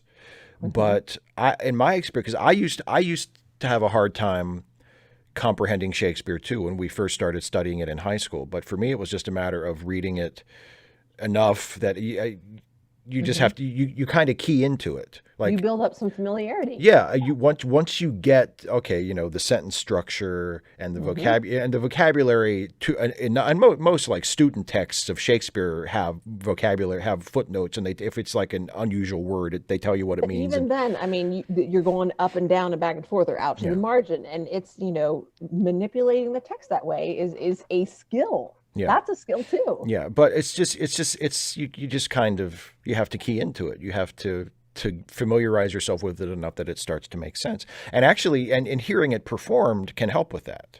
When you first read it, gives you the rhythm of it, and that can help. And when you hear people saying it well. Yes. Oh, absolutely. When you hear it performed, well, like the Much Ado About Nothing, so good. One of my favorite just clips of, and I wish there was a record of this full play online, but I can't. I've never found it. But there was a production of Henry V in 1997, I think, when they reopened the Globe, and Mark Rylance played Henry, and there's a clip of him giving the St. Crispin's Day speech on YouTube, and it's my favorite version of that speech because he does it in a way that is very naturalistic.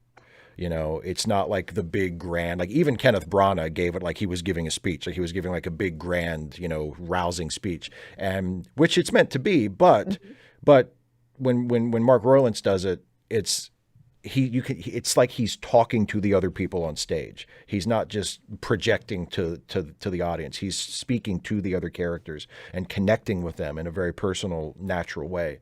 And it just shows you how you can do Shakespeare in a way that it doesn't sound completely foreign. It doesn't sound like so elevated that you're like, well, nobody talks that way.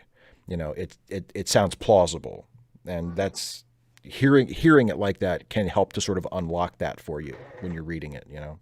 Okay, so I want to connect with the 255 AD and Charles about at least, and it may differ state to state. However, in terms of fair use, there are significant limits with what you can do with fair use. Technically, a classroom full of students showing the entire video does not constitute fair use. Right. Even if like it's showing an entire like short film, showing the entirety of any work to people who don't own the rights to watch or view or consume that media does not constitute fair use. Yeah. Even in an educational setting. So typically what I'll do as a teacher is I'll show clips from movies. I teach in 10th grade Julius Caesar's, part of the curriculum that is available to us that we did not get to study this semester thanks to coronavirus. But I will show different versions of the scenes from Act 3, Scene 2, Brutus's speech and Mark Antony's speech, because we talk about the different we study rhetorical conceits, and we talk about the different strategies that they used in order to try to sway the crowd. And then we also look at the different ways that in different productions those are staged. But so I can do that because I also have to own the content. Like I have to own it. Dear Ultra Trekkie, yes, I have seen that movie, and there are pros and cons. Sometimes it works, sometimes it doesn't. I would think as far as how film studies classes work, they say you go watch that. Yeah. Or there are, I mean, sometimes, especially if you're dealing, you get a license. Yeah, exactly. That's what I was going to say. If it's a film studies course and it's the school probably has a licensing agreement that has or multiple licensing agreements. I'm not familiar with film studies classes. A lot of high schools don't have public schools. Right. I mean, that's something that's more at the college level where you're paying for it, and part of your payment is like the license where everybody can see it.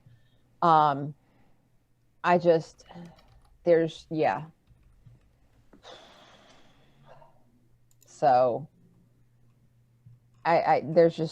there's a lot of it feels unfair, but and then the other thing is just not getting caught. I know there are all kinds of teachers who show full-length movies in class, and just if they get caught, the school will get sued because the teacher ain't got no money, God knows. And then I am not willing to do that because, I mean, if the school gets sued, even if they win, they have to spend money on a lawyer. And you know what? That money is money that could have gone to new uniforms for the band, or new instruments for the band, or new curricular materials for my class, or more field trips, or more teachers so that our class sizes could be smaller. All of that is money that could have been spent in better ways than fighting some freaking lawsuit. So Charles, I think it may just not be enforced much, because I'm pretty sure that's under just like that's under U.S. copyright guidelines. So it's not about it's not about criminal liability. It's about civil liability and not getting sued. Yeah. You would think, but I mean, it also depends on how much access the school has, and I mean, especially with the school actually being in the wrong, legally.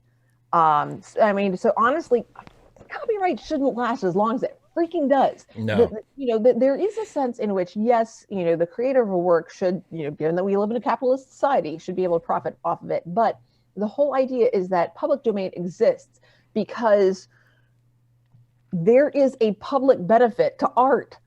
And at some point, the right to, view and share art ought to pass into the public because it's a public good. So there. Right. Yeah. Well, yeah, and the idea is that the idea of copyright is that the artist or the originator of the work can control it for the length of their lifetime, and then after that, it passes into the public domain. That's the original idea. The length of copyright is a lot longer now. So the thing is, don't write something that people really, really like, or they'll kill you. You're gone. We want it. Oh, we have it now. Yeah, and exactly. Yes, Random Geek. So Random Geek just said it. Yeah, 100%. Your beloved Disney. Your beloved Disney won't let. My beloved Disney. They don't want to let Steamboat Bill go into the public domain, so they keep hitting up Congress to extend the terms. Well, but also, I mean, that gets into more complicated stuff too, because even if and when particular Disney works do finally start to enter the public domain, I mean, Mickey Mouse is never going to be public domain. Mickey Mouse is a trademark. Yeah. And that's a whole different thing. So you might be able to show Steamboat Bill Jr. or Steamboat Bill Jr. You might be able to show Steamboat Willie in your class without getting a license, but that doesn't mean that you can do your own thing with Mickey Mouse and there are a number of Warner Brothers shorts that they forgot to renew the copyright on. Oh yeah, public domain. Yeah. But the characters in them, because there were other, there are others other shorts with those characters that are not in the public domain. Those characters are still the property of Warner Brothers. Yeah. So. Yeah. Okay. Shall we finish this episode? We have. I just want to respond to Kurish about that last comment. Disney is not our new corporate overlord. Disney has been our corporate overlord for a long time. So, exactly. And there was a great conversation about what works and what doesn't work with an anarchistic society that I didn't get to respond to because we've just spent the last another 20 minutes just chit-chatting here with our friends in the live chat, But yeah, you guys brought up some great points, and I'm sorry. Bye, Harry. I guess. Yeah, bye, Harry. Thank you, Harry, for sending me that link about the learning thing. Yeah. Don't get me started on inherited wealth. That's just baloney. And I can say that because that is not a swear word. Baloney. Malarkey. Please, out of respect for our next president, it's malarkey. It's a lot of malarkey. See, they're ultra tricky. No, I wouldn't want to make money, even though I now have a really good idea for a book, which I can't tell you because y'all take it first. But I know what it is. I wouldn't want to need to make money off of a book. If I knew that food, shelter, water, clothes, medical care, and stuff, that kind of like your basic needs are going to be met, I'd be like, sure, I'll do that for free. Yeah, just copy it, send it around. Please copy it and share it with your friends. Absolutely. Yeah. Let me know what you think of it. Please. I'm such a sucker for feedback. God, I love feedback. Tell me what you think. Tell me what you think about my book. Chin heads. I honestly just tell me what you think. Yeah. John, thanks for the super chat. Says explanation why the bear is involved in the play A Winter's Tale. Plot hole, perhaps. Maybe I haven't. I've heard about it. I know. Yeah, but like you. Oh, hey, Steve. Yeah. This is being recorded, right? Yeah. Just make a note of the timestamp because I did say that I wasn't sure, but I said, is it Hamlet? And it wasn't. It was The Winter's Tale. So I was not correct about that. Oh. But I was correct about not being sure about where it was because obviously I was not sure about where it was. So that's kind of half of one. I mean, you weren't totally sure, and then it turned out you were wrong. And even if it is, it's like I said, it's a factual thing. It's not like you were, morally wrong. It's not like you were wrong. Like I was right and you were wrong. Yeah, well, you weren't right either. No, I wasn't. It's not what I need, Dana. It's not what I'm craving for. It doesn't. It doesn't fulfill you? It doesn't fulfill me. It's not what I'm after. Not completely. I'm sorry. It's better than nothing, but you know what I mean? I need more. It doesn't fulfill you the way Star Trek does. I need more. Yeah, exactly. You need more Star Trek. Let's get going. Let's get going. Okay. So everybody, we're going to finish watching this episode. We're at 10 minutes Finally. and 2 seconds. No, this has been great though. I'm not complaining. We're at 10. You complain. I'm worried about your poor subscribers. Oh, to hell with them. I'm kidding. I love you guys. I'm kidding. Oh, good question. Will Kira do the right? And what is the right thing? Let's find out. Everybody get ready. I'm going to count us in. 3, 2, 1, play. Uh-oh. Oh no. No. No? I have it's buffering. Oh no. Oh, now it's not buffering. Okay. Are you in? Okay. You might want to. I'm at 10 minutes. Where are you? I can jump ahead. I'm at 9:45 remaining right now. Okay, so like 9:40. Oh, I missed like 20 whole seconds. Hopefully that's not important. But are we? All right, I'm synced. Are we synced? Okay, cool. Chief O'Brien is right. Yeah. All right, are you ready? No, Are go. you playing? I'm playing. Yeah. Again? God dang it! So, just jump ahead to like 9:15. Is that good? And then just let it play. Well, it doesn't. I have to. So okay, I'm at like 9:07. Okay, that's close enough. Oh, I'm sorry, guys. It's okay. It's okay. John Burns. You can if you can't post links here, you can find me on Facebook and just like send me a message there, or you can. I mean, I'm Dana Cole.961, I think, which is weird. But I am Dana Cole Dares on Twitter. You can send them to me there if you want.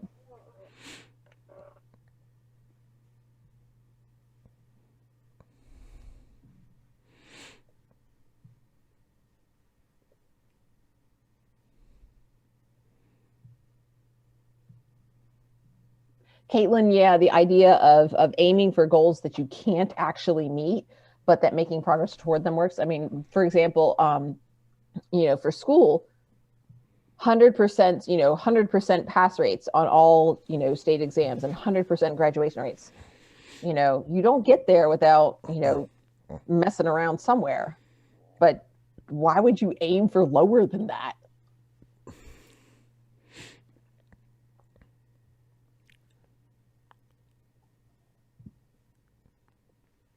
You got something against Klingons, Karen?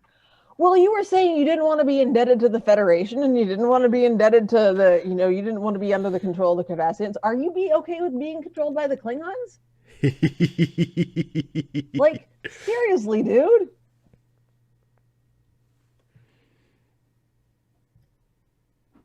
Oh, wait, no. Let me just actually type this in here.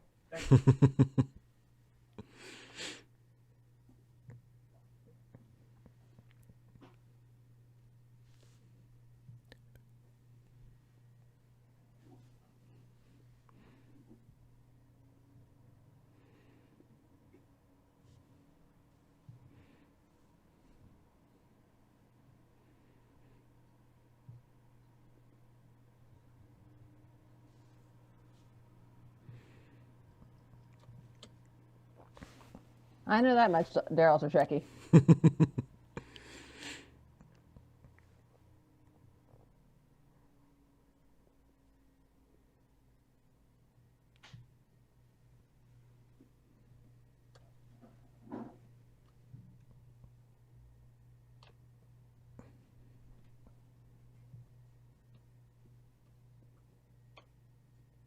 Oh, man.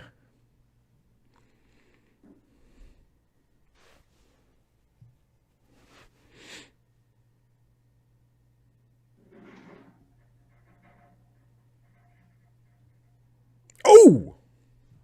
Not cool, Tana. That was a weak punch, too.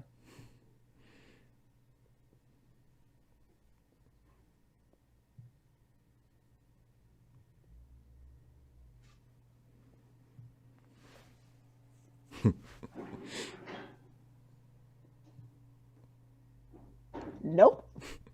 What happened to you, man? You changed.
Thank you, BB. I told you so. He hung up. I have 27 seconds on this. Yeah, I know. I'm sorry. It's my fault. I was trying to get it synchronized and just.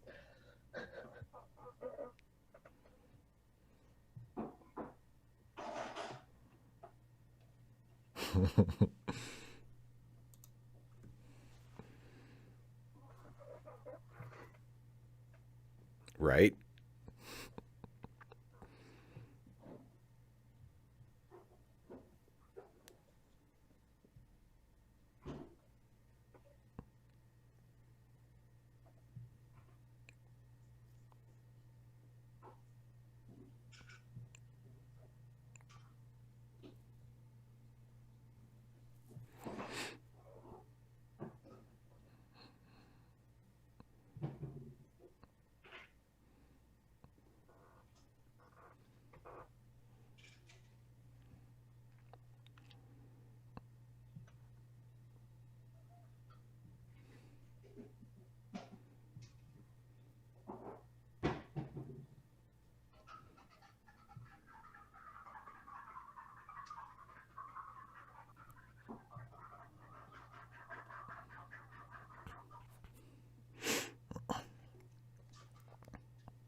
Boom.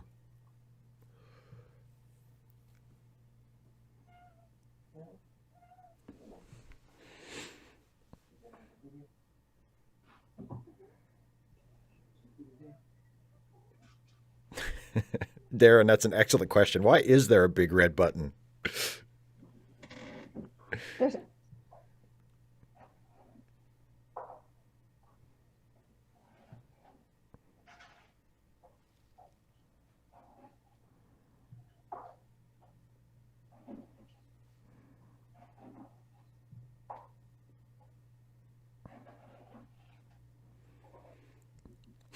Hello?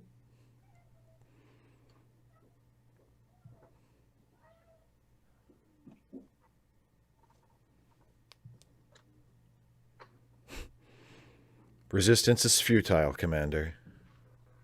Or feudal. Futile. Futile.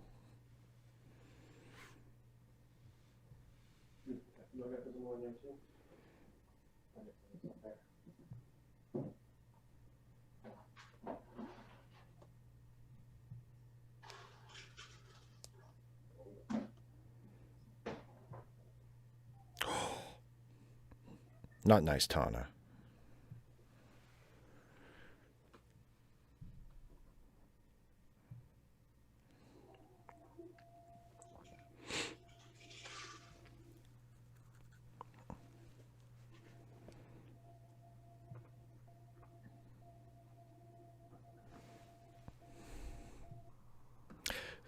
And there we have it.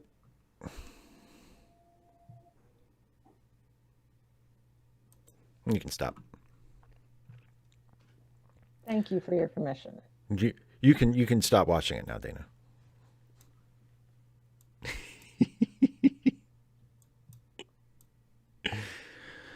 Oh, now. So, well, what's interesting there was, Yeah. I mean, really the difference in what they wanted for Bajor, which, I mean, Kira wants it to become a galactic power, effectively, is what it sounds like.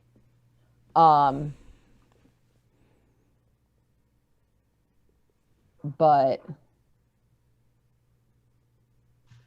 yeah, Loretta, I said that was a weak punch. You know, he's just not very good at what he does. It was a working punch from wrestling. You get punched right in the face and you don't even get a bruise or a swollen eye or anything. No, but I think he really meant to hurt her and he just isn't very good at what he does. But he is more focused on isolationism. Like he's fine with, you know, not being important she wants to make Bajor better than it was. Yeah. Yeah. Well, and I think it's an interesting episode to have as like the second episode of the series, because again, as they did with the first episode, I feel like they're really marking territory and letting the audience know, like, this is not going to be Next Gen 2.0. You know what I mean? Like, this is going to be different. And Kira is not a character I could ever imagine being a regular on Next Gen.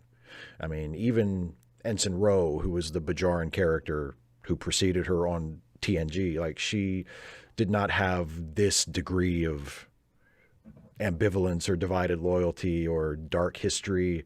Wait, huh?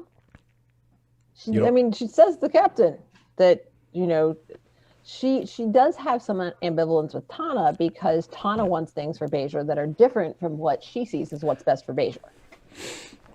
But her loyalties are not divided. Well, her loyalties are Federation. Her loyalties are to Bajor, yeah. Yes. But she knows that because she is part of an organization that is cooperating with the Federation and with Starfleet, that there are compromises that she's going to have to make. She's not going to have to, but she will choose to, as they are strategically effective in helping her reach her goal. Yeah. Yeah.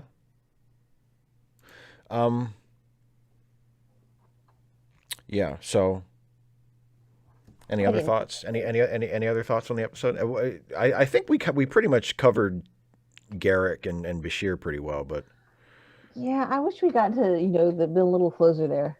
Given that in the universe they have machines that can make unlimited food out of nothing, maybe being a major economic power really doesn't matter. I don't think it's she talks about being trade with others. I don't think it's just about economic power. It's about significance for Kira. I think it's about being and safety important. And stability.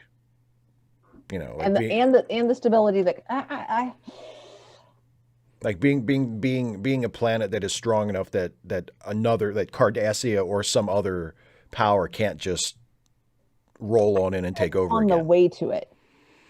But I think she wants Bajor to be influential and respected, and I think it goes beyond just being able to be self-sustaining and self-defending. Oh yeah, I'll agree with you there.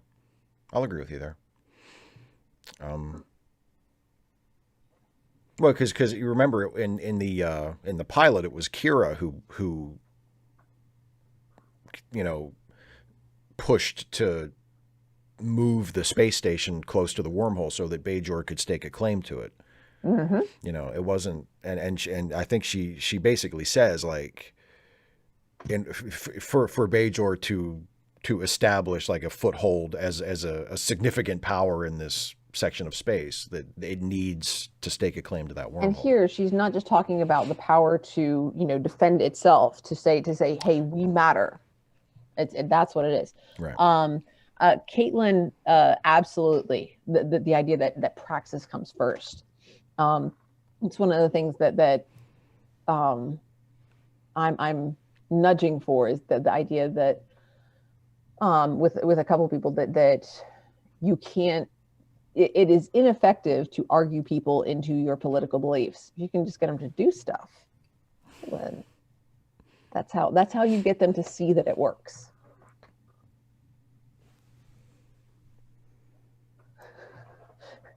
John Burns, no.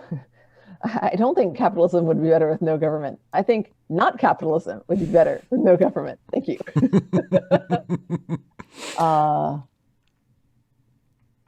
She's already showing, Kurosh, do you mean in this episode, Kira was showing religious fanaticism? I didn't think. No, I don't think in this episode. And I would argue that Kira never shows religious fanaticism. I think she shows religious devotion. I think she shows that her religious beliefs are important to her. Eventually, we don't really get that yet, but I don't think we ever see Kira being a fanatic.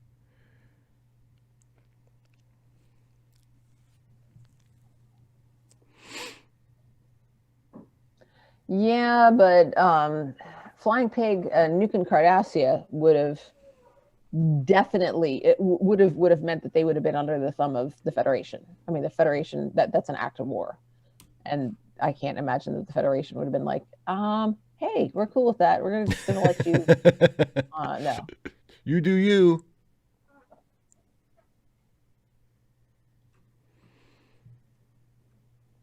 Karusha, I have no idea what you're talking about. Her loyalty not being to Bajor. So, okay, maybe we'll see that later. What should happen to the people in that terrorist group? Well, I don't think it's unilateral. You have in any group, you're going to have, people with different beliefs, and they probably have people who have done different things. Depends on what they've done. Oh God, yeah. Yeah, that's what I said. I'm not against, no government. I'm not in favor of no government capitalism. I'm in favor of no government, no capitalism. There you go. No government capitalism, I think, is much more of a right-wing position than a left-wing one. Yeah. So this is it.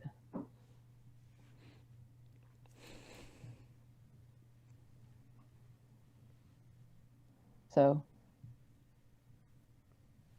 Corey, I'll take your word for that. We're not there yet, so sure. Yeah. But yeah, I would agree with Corey there about Kira saying that she's not. I definitely don't think it's fair to say that she's a fanatic. Stillwaters. Some terrorism is okay. So if by terrorism you mean doing things that instill fear in others, then yeah, I think some terrorism is okay. So like when I tell students, if you don't do your work, you won't pass the class and you'll have the opportunity to retake it. I mean that to be encouraging because I mean, it's really great. I love teaching 10th grade English, especially on semester blocks, because if I have a student who's just like, just, not having, or they're stressed out, oh my God, they know people who got coronavirus, their parents, because people aren't going out to eat as much or whatever, their parents are got laid off, they're stressed out, they can't concentrate, and they are, in danger of failing the class. If they fail the class, they can just take it again next semester. What they do? And they still got 2 years to graduate, and now they're all caught up back up again. But for some of them, that it instills fear in them, the fear that they won't pass the class. Oh, okay. So I instilled fear in them. That's what you do.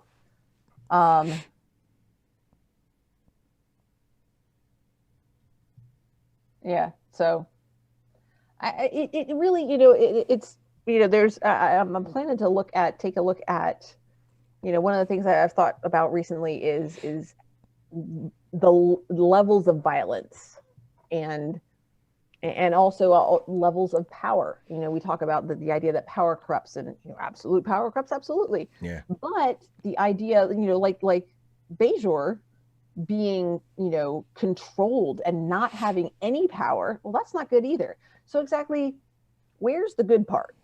Like, do you just go from not having power and having no agency to like being like corrupt and an asshole?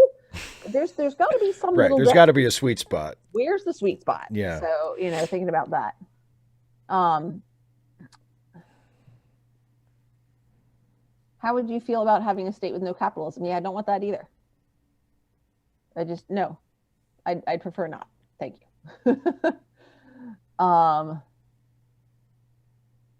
And for me, I think it would depend on the state. Because I'm not anti-statist. I'm not anti-statist. Well, you should be. Well, but I'm not. It's okay. But it depends on the state. You're wrong. It depends on the state. But I forgive you. Well, okay.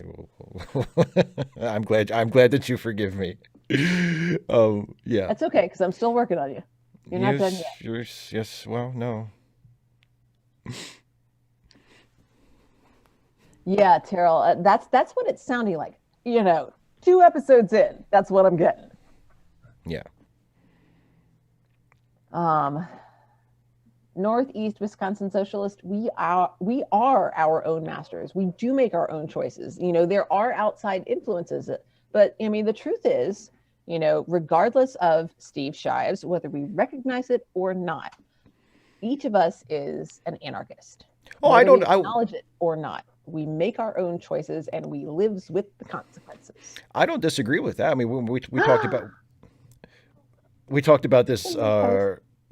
We talked about this earlier off the air. Like, I mean, in terms of individual actions, or like just certain things that we do in our lives, that could be described as anarchist or in line with anarchist thinking. I mean, I wouldn't argue about that. It's the whole we shouldn't have a government thing where you lose me. But I mean, the idea of communities taking care of each other, of mutual aid, of trying to have,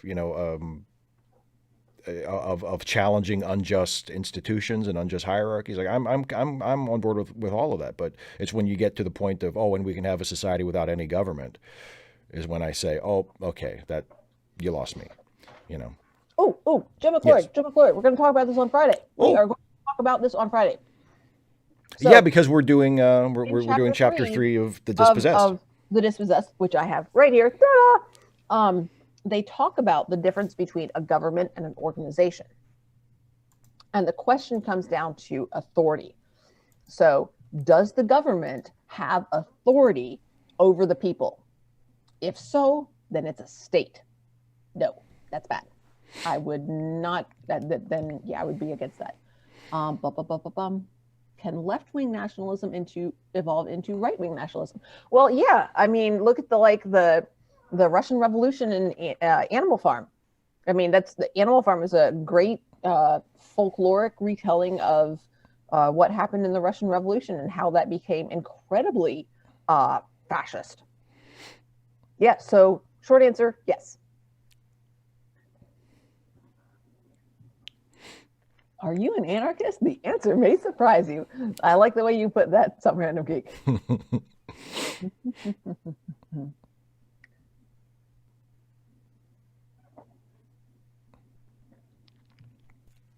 Yes, also Stalinism. Stalinism is bad.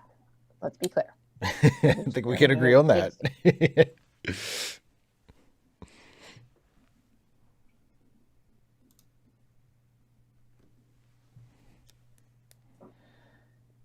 Yeah, Azalea. People suffer. John Burns has a super chat that says, do you guys prefer the U.S. Republic or a constitutional monarchy with a strong parliament like the UK, England, Wales, Scotland, and Northern Ireland? I would prefer not to have any kind of monarchy, constitutional or otherwise. I just think, given the two of them,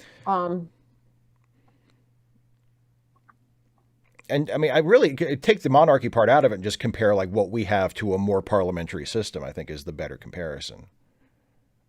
Because you can have a parliamentary government without having a monarchy attached to it. Right. But I mean, okay, Steve, you might have to help me out here. What's the difference between Parliament and Congress? I mean, they're both legislative bodies.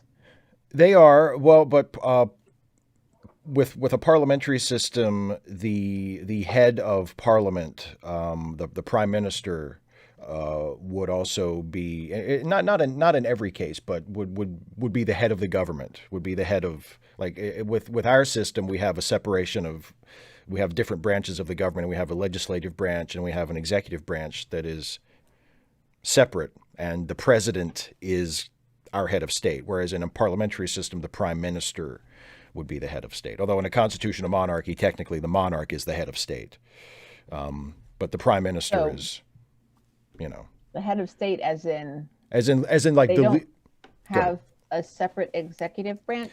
Right. Okay. Right. Yeah. Yeah. Exactly. Trump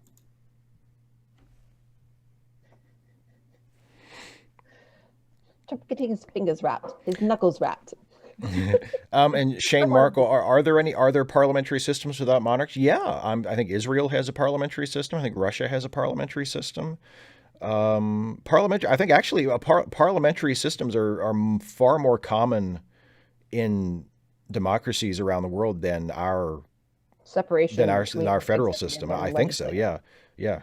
I think Australia has a prime minister. Well, although technically, I mean, a lot of these countries I'm naming are still like Australia, New Zealand, and Canada. Like they're still technically part of the Commonwealth, so they recognize the monarch of England. But I mean, that's, you know, So yeah, organization would be non-hierarchical, as in not just when the people are in charge, but when there is no there's no power differentials between them. And there can be organizations that do have power differentials, but those are not the kinds that I am in support of. yeah. Oh, and Caitlin clarifies as far as what I was saying about the prime minister versus the monarch. The prime minister is the head of in the constitutional monarchy. The prime minister is the head of the government, and the king or the queen is the head of state. I don't know the difference there. It's not. I mean, it's like the monarch is considered the leader, the head of the country, the head of the state, but doesn't actually take an active role in the government. Not yet, but I wrote that down too. I didn't ignore it from before 255 AD. Didn't get it, but I wrote it down, and I'm going to start looking into that. Actually, let's see. So I have the dispossessed. Oh, shnikes. I need to get to the library because I think Alex Trebek's memoir, and I need to also let my family's talking about getting together for our book club. Random Geek, I'm not sure what you mean by dual power structures. Yeah,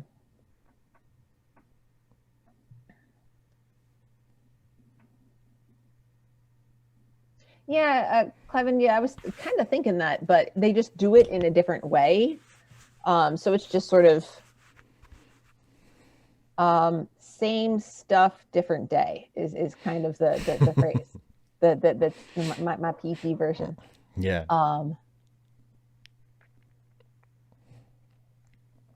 Okay, so yeah, not really familiar with that term. I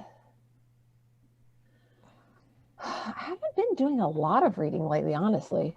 Yeah, I totally did. So, author, gonna look up on Goodreads to get some ideas of where I might want to start with, and then go online to the library and say, "Can I get this book? Please send it to me." And then they send it to the local library, and then they send me an email that says, "This book is here," and then I go and I get it. Ta-da! Oh, libraries and modern technology together. Aren't they great? So good. It's so nice. Woo. Yeah. So it's much nicer to be the head of state because you get it's the ceremonial role. You get to wear fancy clothes that hopefully aren't too uncomfortable, and then they have the little shrimpy things. You get to have the hors d'oeuvres that have the little shrimpy things. Little shrimpy things. The little shrimpy things. I love these little shrimpy things. Yeah. So yeah, you get to go to parties and have hors d'oeuvres and champagne and talk to people and smile and wave. I could totally do that. Duralta Trekkie, I didn't know that. I was gonna answer your question by saying if it's not Angela Merkel, I don't know who it is, and I didn't know that. Now you know. Yeah. Da, da, da, da. And a little star and a rainbow. Bing.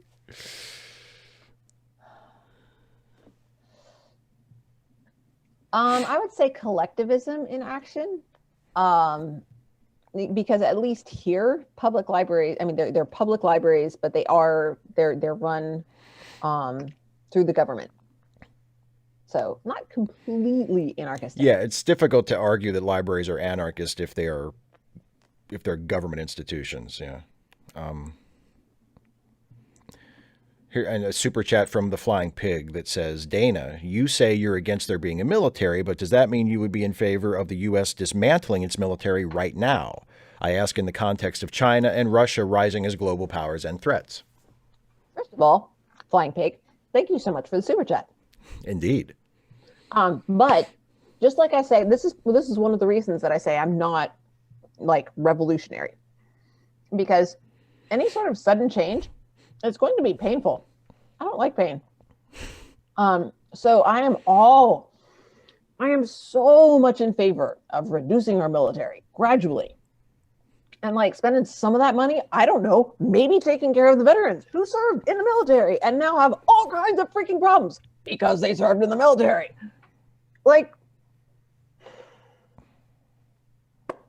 Yeah, please, please, for the love of God, let's take care of the veterans and give them the health care and the support services that they desperately need because they served in the military. Yeah. Honestly, there's a part of me that thinks it would be a not terrible idea to have only people who have first degree family members in active service in the military be allowed to serve in Congress, because Congress is the one who decides, like, whether what our military budget is, Right. and what we do with our money. Right. And then you lessen that problem of, Yeah, rich yeah, man's war, poor man's fight. that I think I think that Biden is likely to be less hawkish than Obama. I mean, that's like the worst thing ever. The loss of a child. There's nothing worse. I can't imagine anything that would be worse than that. And no. Yeah. Thank you for this. For the other super chat, Flying Pig says, I had to do another one because I'm a librarian and I wanted to say thank you for appreciating libraries. We need the love. Absolutely. That makes me mad. Why do you need the love? You shouldn't need the love. You should already have it, because libraries are awesome and librarians are awesome, and librarians do so much more than just like put the books on the shelves. Oh yes. Oh my gosh. Can you see? Like, there's like all kinds of books here and there's books up there.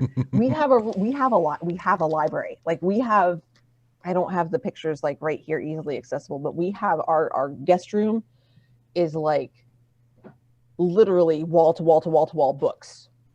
There's like, floor to ceiling books here, floor to ceiling books here, floor up to the window books, floor to ceiling books, floor to ceiling books, floor up to the window books, floor to ceiling books, floor to ceiling books. Oh, there's a closet there.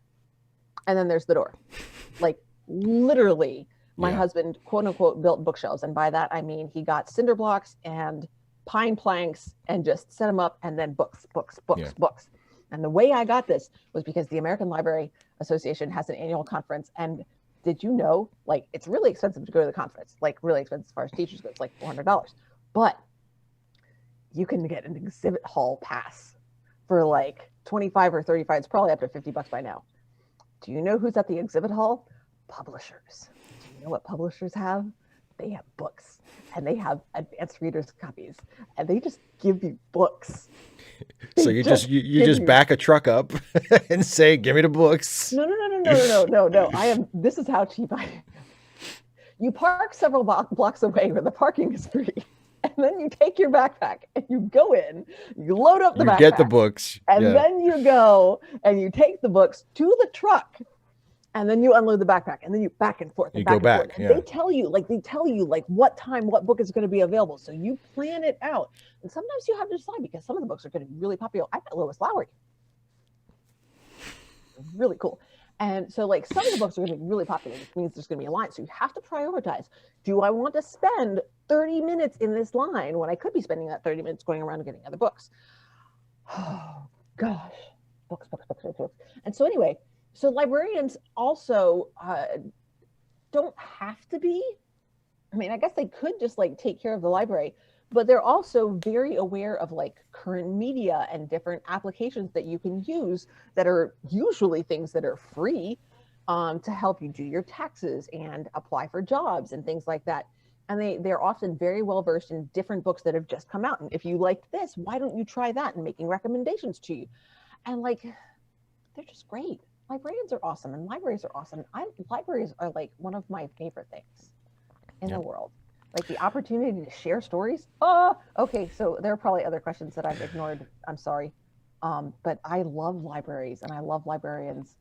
Carl Sagan said that we should judge a society by how well it treats its libraries. That is yes. I don't quite agree with that. It's not. I mean, it's not. It's a little comprehensive. I mean, there's other important things, but I judge a society by how it treats its weakest and least productive members. Yeah, that's what I think.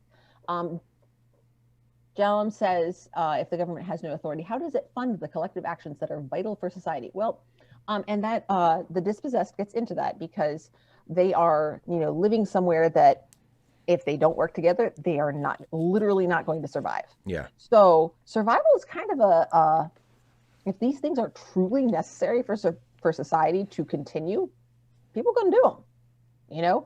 It's collectively decided. You figure it out. What are you willing to how are you going to cooperatively establish this? Do you really need, if you really need to do this, it's going to get done. You just have to work together to make it happen. And through mutual action. Ever watched the show The Librarians? I have heard of it, and I think we tried watching it once. It's got, doesn't it have the guy who plays Elliot and who was in Angel? Oh, Christian Kane. Christian Kane. Isn't Christian Kane in it? I think it was, but I remember going, yeah, that sounds so good, and then it wasn't actually enjoyable. Of course, I might be. Yeah, I've never watched it, but yeah. But I do believe my space daddy Jonathan Frakes directed quite a few episodes of it, as well as. Oh. Yeah. Yeah. Kind of bummed because, well, of course, I don't know that I watched. I don't even know that I managed to get through an entire episode. I'm really picky when it comes to what I watch and read. Actually, I'm incredibly impatient. Really, I didn't know that about you. You're a terrible liar.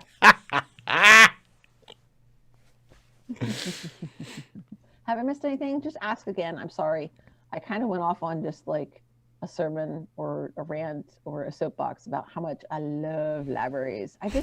I love sharing, like I love stories, but I don't love all stories, but I love sharing stories. And sometimes there's a story that I'm not particularly interested in or didn't particularly like, but if you like that, this, even though I didn't like this, you will like this, and that makes me happy.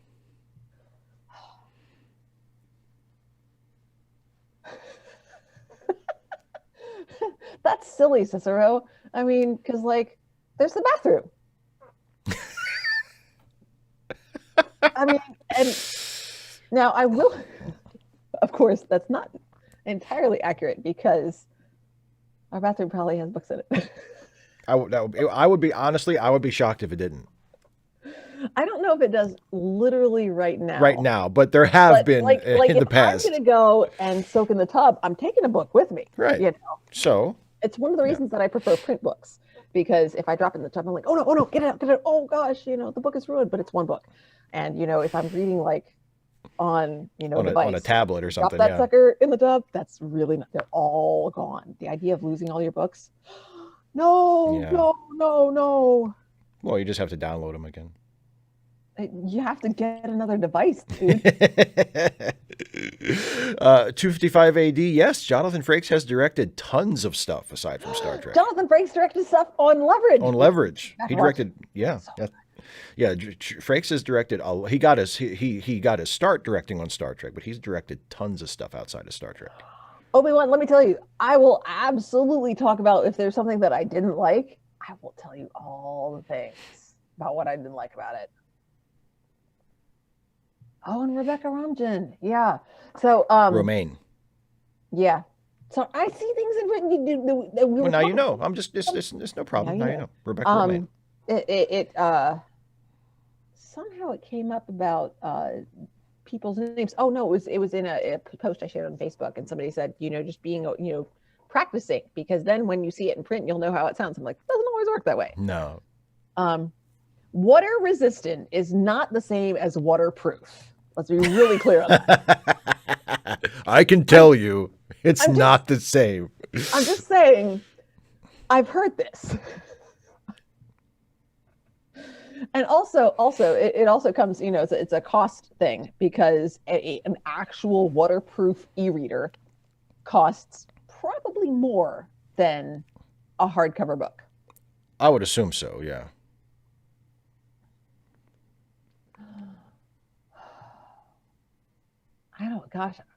Nope.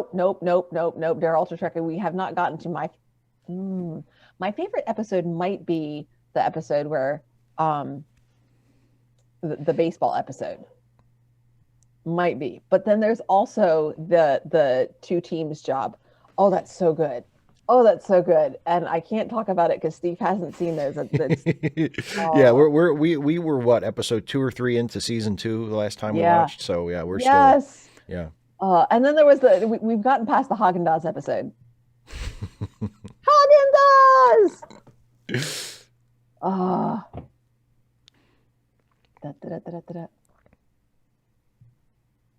Well, but the thing here is that I will take either hardcover or paperback, whichever one I got from the library. But if I drop it in the tub, the hardcover is going to be more expensive to replace. So I tried. Well, in either case, I don't want to ruin a book. But not if you can help it. They cost the same amount when you get them from the library. Ta-da! Children of Time and Children of Ruin. They have anarchist spiders and anarchist octopuses, respectively. Yeah, but do they have anarchist penguins? Thank you for the super chat. John Burns says, I'm looking forward to the Bar Association, when Bar Association being a Deep Space Nine episode that we won't get to for a while. No. Well, but it's a great one. I am, because I suck at waiting. It's a really good one. And if we ever do get to watch it, Dana, I think you'll really like it, because that is the one where they unionize Quark's bar. It's a really good episode. Stay unionized? I don't want to spoil it for you. I'm betting no. Children of Time. Okay. I would love to do a leverage watch along, but I don't know where it is. Where is it? It's on Amazon Prime. We watch it on Amazon. We watch it on Amazon. But it's with ads. Well, I would say some random Greek. Some random Greek. Some random Greek. I'm sorry. I do think greed and selfishness are baked into humanity, but what I would say is that we're also inherently social creatures. So, like, there's some tension between what's best just for us and what's best for everybody, what makes everybody else happy. Because when we do things that make everybody else happy, then they think well of us, and that feels good for us. So, like, helping others helps us. Making other people feel good makes us feel good. So it's all, it all comes back to selfishness anyway. Yeah. Well, and reciprocity. Yep. Which I guess, yeah, it's which kind of what I was describing. You could say that you could say that's fueled by selfishness, I guess, depending on how you look at it. But bye, Gerald Turkey. Yes, mutual aid is a factor of evolution and cooperative selfishness.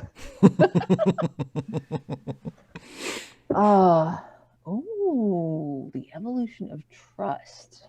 I can't think it. Well, I'll have to go. I'm running out of space. Boy, you're getting quite a to-read list going here. John, I really am interested in game theory. There's some really interesting work being done on the nature of player-to-player and player-to-game interactions. Just really cool stuff, and especially as it relates to student motivation, is absolutely fascinating. I would love to do some postgraduate work on that, but I have neither the time. Well, I mean, I have the time, and I guess I could have the money for it, but I would have to give up other things that I'm not willing to give up. So that ain't happening. Thanks for the super chat, John. Wait, go. The evolution of trust. Okay. Evolution of trust. Oh, I thought you said bye-bye. Okay, never mind then. Yeah.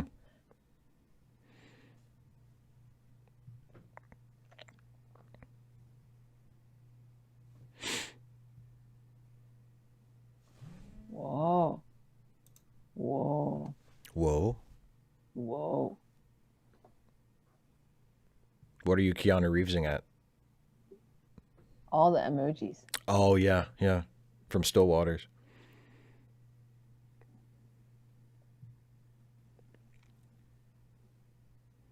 I would disagree, because I think it is more, if you care about someone, you realize that if they are selfish to the extent of harming others, they are in effect harming themselves.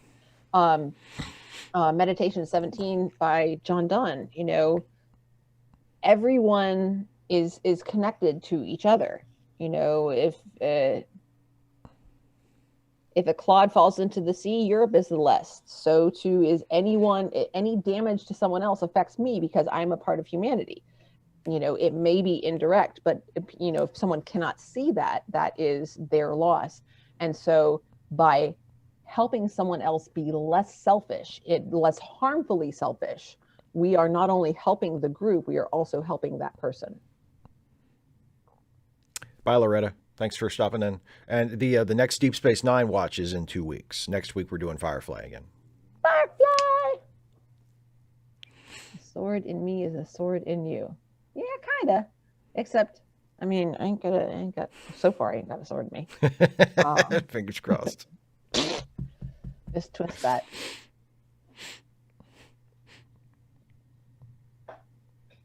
I'm familiar with Rand 1/2. Would the dinosaurs in Jurassic Park have died from diseases that we have immunity to?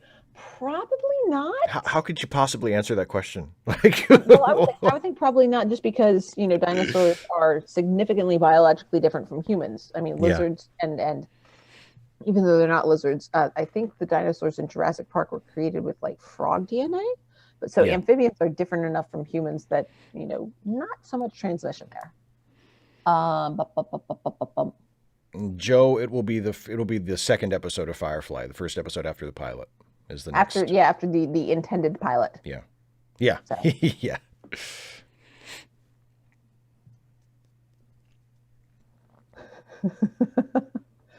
Oh, that song.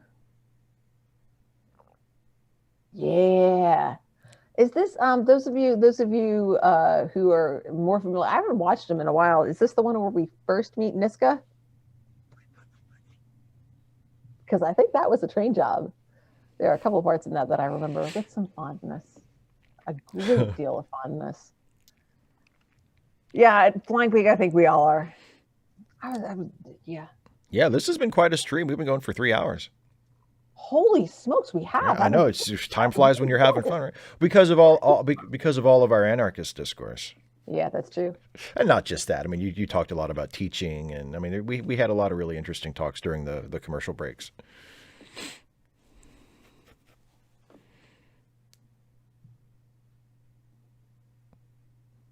I think, taking more than you give, if it doesn't hurt the group as a whole, okay.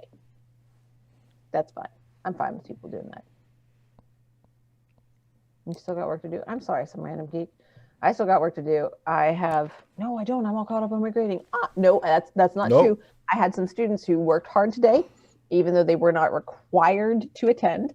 And they have emailed me about late work that has been turned in. And I have looked at their emails and not answered them. I'll answer them tomorrow. It'll be within my 24-hour turnaround time. Yeah, it's a tomorrow Dana problem. Yes, I am familiar with Inuyasha as well. Although I was into Fushigi Yugi. I really liked that one for a while. And then there were things that started happening in the plot that, and it became cyclical and repetitive. And I was like, oh, it's doing the same thing over and over again. And I want it to do something new, maybe. So, yeah, exactly. That's what I was talking about earlier. At what point, where is that tipping point where, the accumulation of power, and that's why the community has a responsibility to each individual and saying, hey, dude, are you okay? Because you're kind of being real grabby. Is everything all right? I'm worried about you. And we love you, and man, and we don't want you to be grabby and but hopefully with using words instead of just sounds. It's like past my bedtime, you guys. I don't know. Do you want to wrap up, or? We probably should. Oh, and you're getting overtime pay. Well, that's good. I guess, I'm sure the credit card companies will appreciate it. I wouldn't want. Well, see, 255 AD, you might be a kid like me, where you're like, yeah, I remember that happened. But yeah, my superpower is I forget things. I have almost no memories at all of my childhood. Almost none. So hopefully they'll just, forget about it. But I mean, really, it's just, I don't know. There are hard things for everybody. Yeah. Different people have different hard things. And at least we have all this hard thing, we're all kind of muddling through it together, I guess. Yeah. Those of us who acknowledge that it's real. Yes, John Burns, I agree. There is definitely, but at the same time, ancient Rome was around for a really long time before it, became the empire. So, see, I know a lot of people who are like that, who are like, I remember this and I remember this. I'm like, yeah. I don't. And especially the other thing is, I have like memories that I'm not sure are memories, but maybe like my brain putting together the stories that I've been told and the pictures that I've seen Right. and constructing those. So I don't really trust them. That that's how it actually was. And even the things that I'm pretty sure that I do remember, not sure that I trust them because, I was a kid at the time. Kids don't know much. Caught that. We better wrap up this live stream before I'm in public and I get myself fired. Yeah, we don't want that to happen. Mrs. Cole said, "What? Here, see?" And then it's like all over Facebook. And I never get to teach again. I would be so sad. Okay. Bye, Deralta Trekkie. Bye. Okay. And I think bye us. Yeah. So we'll be back on Friday at starting again at 6 p.m. Eastern to talk about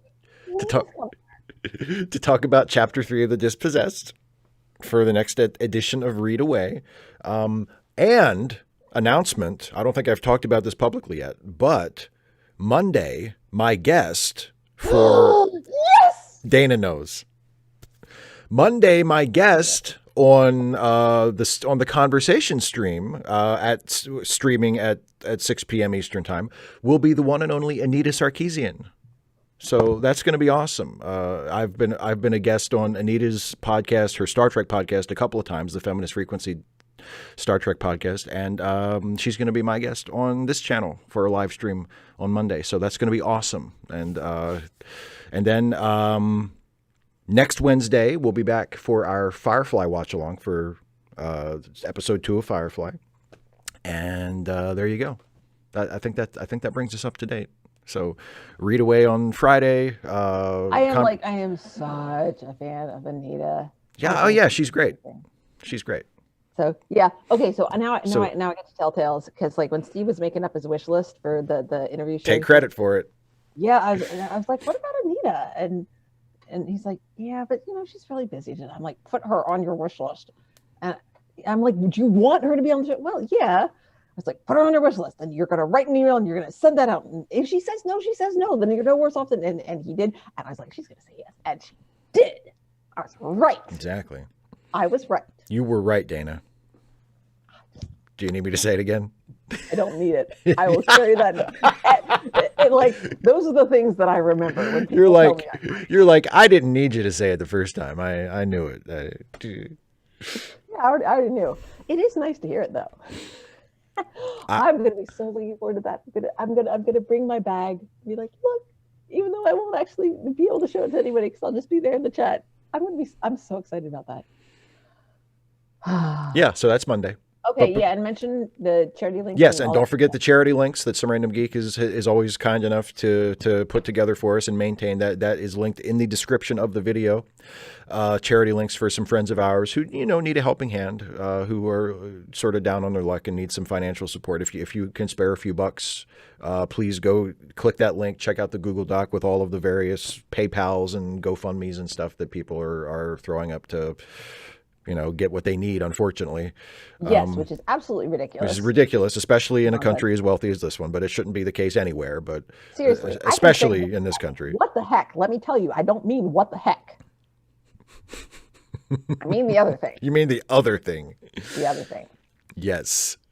So, yeah, this was great. And Dana, thank you as always for joining me.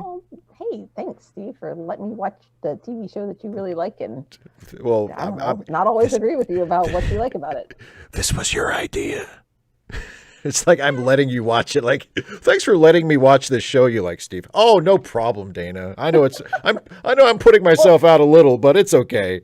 Thanks for letting me talk with you about it on your channel. It's absolutely my pleasure, as I know you know. I do. So. All right. Hopefully they enjoyed it too. I think so. I think they do because they keep coming back. All right. Thanks for watching, everybody. We'll see you on Friday for Read Away. Take care, everybody. Hopefully, please, hopefully. Bye.